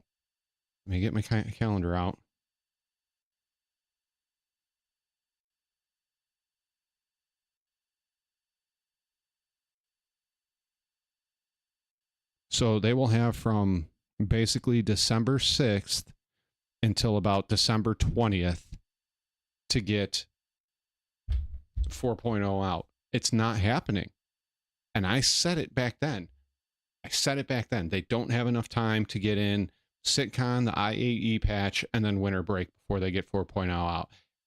And I even said it in other people's Discords. I'm not going to name whose Discords they were, but I said it in voice chats and text that there's no way, and I was told that you just don't know. Like, it's not happening. It's not happening. 4.0 is not coming out until March, April, May of next year, live. That is not, and I'm not talking about PTUs and EVOs. I'm talking live. Somewhere between March, April, May. That's when it will come out. Promised anything beyond that because they want to have the free time to be able to kind of sit and work on that and not be held to any kind of extra restrictions. Because remember when we said that 4.0 was going to get 4.0 was going to get delayed because 3.23 and half of its features got delayed. That delay was going to cause a delay in 4.0, and even Jared in an ISC told us that we were wrong because it's a completely separate branch being worked on by completely different people. Yeah, remember that? Remember that? I do. And it's weird. Like, honestly, I'm sorry I keep pausing Dead Leader. I'm being very disrespectful to him. And to be honest with you guys, I don't have any interest in 4.0 either. It's a change of scenery. The rep's not in there. Nothing in there enhances gameplay at all. It's just a new place to go and visit. That's it. There's really nothing to it. And like contested zones, yeah, they might be pretty cool, but like, what's the point? There's no progression in the game. I'm going to be doing the same thing I was doing 2 years ago, almost 3 years ago now, of saving up to buy the next big ship, right? I will probably log in and get some B-roll with my Star Lancer and maybe go to Pyro once or twice to get B-roll over there. But that's it. And I'll use those in probably 18 videos that year, and that's it. I want 1.0. I want the base building. I want to kick in people's doors. I want to take their shit.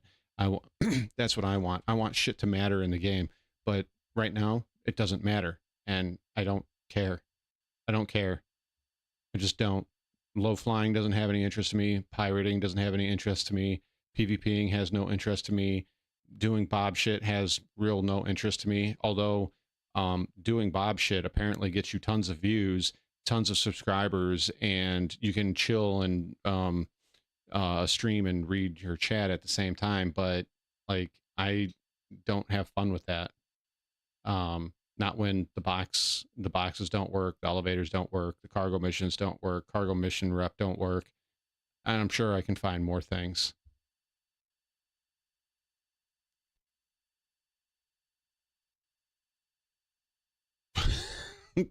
Maybe cat up. I hate that I didn't get dates and everything, and it seems like we just got a bunch of new promises and wild things, but Dead Leader, they give dates and they never meet them. What we did get at the end was something that caps those wild expectations and everything, you know? Like, now when they say something about a new idea about adding to the game, we can kind of look at it saying, okay, are you talking about something for 1.0 or something beyond 1.0? Like, are you talking like in theoretical things again, or are you talking about something that has like, all of this is like someone's gonna be theoretical, working on it right now? And I believe it's because that, well, my hopium really believes it's because that going forward, you know, to reach 1.0 from 4.0 onwards, they actually are going to care about it as a live service and its real stability, and there are no longer going to be the excuses of, oh, it's not gonna come in. Like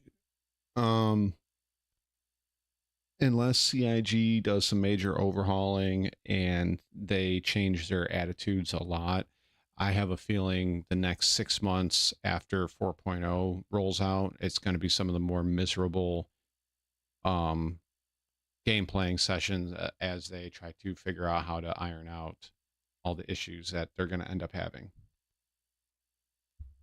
Because we're waiting for this to come and everything. We're not going to work on getting the quality of life here correct. So, like, it makes me think it's almost like it's defining the boundaries at the end of the project, so those wild things can no longer be so wild. Like, it's all still too wild. At the end of everything, beyond this, like, I'm still left drained. I'm still like, I don't care what really when it comes to like what's coming out from what I know from Star Citizen, because we know nothing about 1.0 really. We know 4.0, but all I want is my Polaris. Just give me my Polaris. At this point, that's what I want. Like, for the entire everybody wants this Polaris. Like, what the fuck are you gonna do with it? On other Polaris? Like, really? Is that what you're gonna do? Oh, I'm gonna run cargo in it. Okay. But what is there to really do with a Polaris in this game right now? Like, what is there to really do with it? Like, I have yet to find somebody to actually give me an actual legitimate, like, this is what I'm going to do with my Polaris. Not one person has given me a legitimate thing like, this is what we're going to do with it. Not one. It's, I'm going to run cargo, or I'm going to try to find other Polaris and shoot them down. That's it. Pad ramming. That's good. It's good, Rakumo. That would be awesome. Yeah, I just want to be able to play around with my nice toy in the game I like, where it's fun to play with. I don't know. The kind of is. So much, I just want. That's the only JPEG. I still want my freelancer. I still want my freelancer. I'm like I said, when the freelancer Max comes out, I should get a loaner for the TAC for the Max. And I'm like I said, I'm gonna get into it. I'm gonna walk around it. I'm gonna take some video of the outside, the inside, fly around, and yeah, that's about it. That's really it. Concept ship I've ever, like I said, fly around Stanton, get some B-roll, fly around Pyro whenever that comes out, get some B-roll, and that's it. I just there's no interest anymore. And I want to get back to Elite Dangerous, but you know, time and all of that. I want to finish Alien Isolation, finish Cyberpunk, and get back to doing some Elite Dangerous, get into DCS, and do some other things, because and honestly, even if I do get back to Elite Dangerous, I think I'm gonna save this for a video and more like a Q&A with you guys during the video, but like I think I want to go back to my roots of gaming and what got me into PC gaming to begin with.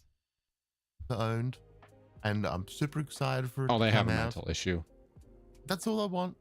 Get me some stability, and you know what? I have the same question, Jim. Whenever you've got I have the something same new, question, Jim. You're ready to announce what we're actually going to be getting over the next year on 4.0. You know, let us know. Because it's kind of ridiculous that we do not know what to expect. It's like they're waiting for all this you know, to figure out how it's all going to work and if it's going to, you know, if server meshing is going to work correctly in Pyro. They're just giving all that room because they know how just busted it's going to be for so long.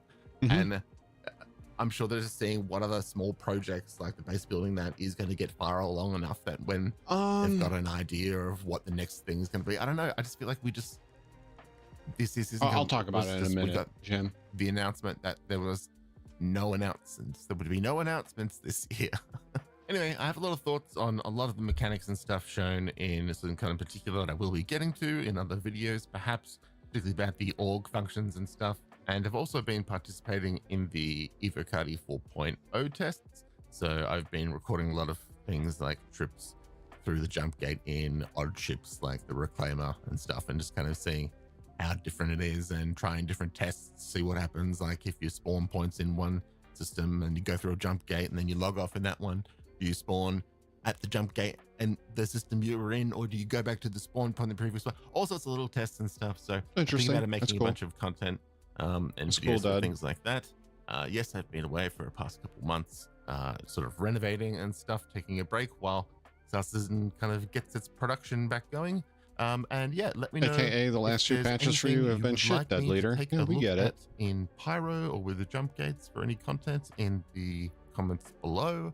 As usual, my name's Dead Leader, and I'll see you out there in. That's a good point, Rakumo. Bye-bye. Bye, Dead Leader. So that was Dead Leader. I kind of feel the same way. I don't expect dates because they're not going to follow the dates anyways. So I'm going to do my outro here, and I'm going to kind of touch on what I was talking about earlier. So it'll be a longer outro, so to speak.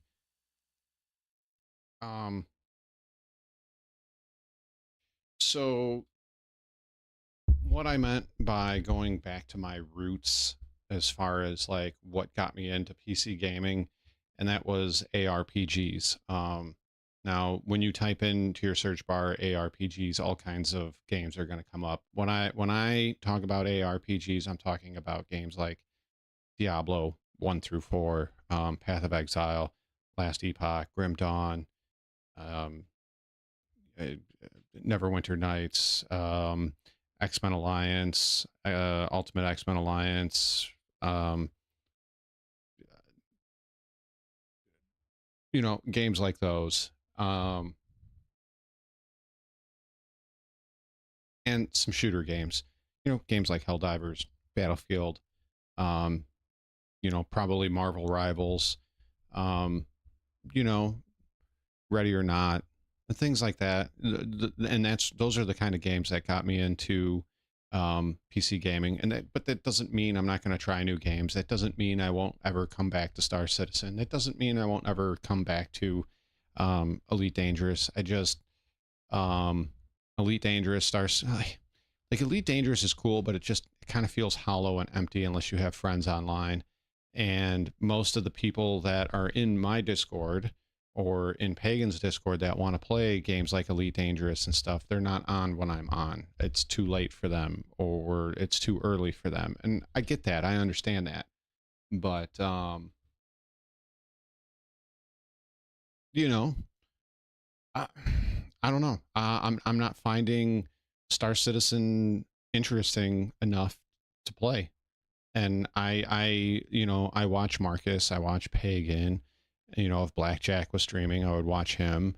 You know, I watch videos from, you know, other content creators, and nothing actually makes me go, ooh, I want to play that. Hey, later, JT. Thanks for stopping by. Nothing actually makes me go, ooh, I want to play that. I have to play that game. I have to install the newest update and fix my keybinds and jump into Star Citizen. Every time I watch something Star Citizen, it makes me go, that's exactly why I stopped playing the game. Or I look at the new MFDs and go, who the fuck designed this? What 3-year-old was allowed a box of crayons to go up to a dev and be like, this is my idea for MFDs, and they took that and went, oh, that's a great idea, and put it in the game? Like it's stupid. The same thing with the cargo. I've had issues. As soon as they showed how it was going to work, I said, this is shit, and it's been shit. And yeah, more on the BDSM side. But I just, you know, and I'm not here to shit on guys like Jim, Brian, Mr. E, aka Blaze. If you guys enjoy playing the game, enjoy playing the game. Don't be like, well, Scard said this is shit, so I'm not going to play. No, if you are like, hey, I'm doing rock mining and I'm having tons of fun doing it, continue doing rock mining and have tons of fun doing it. Don't let my opinion ever tell you that you can't play a game, because that's not right. And I'm not ever trying to tell people that Star Citizen is not a game that you should play. What I'm saying is that for me, for myself, it's not interesting anymore. There's no progression. There's no need for me to log in.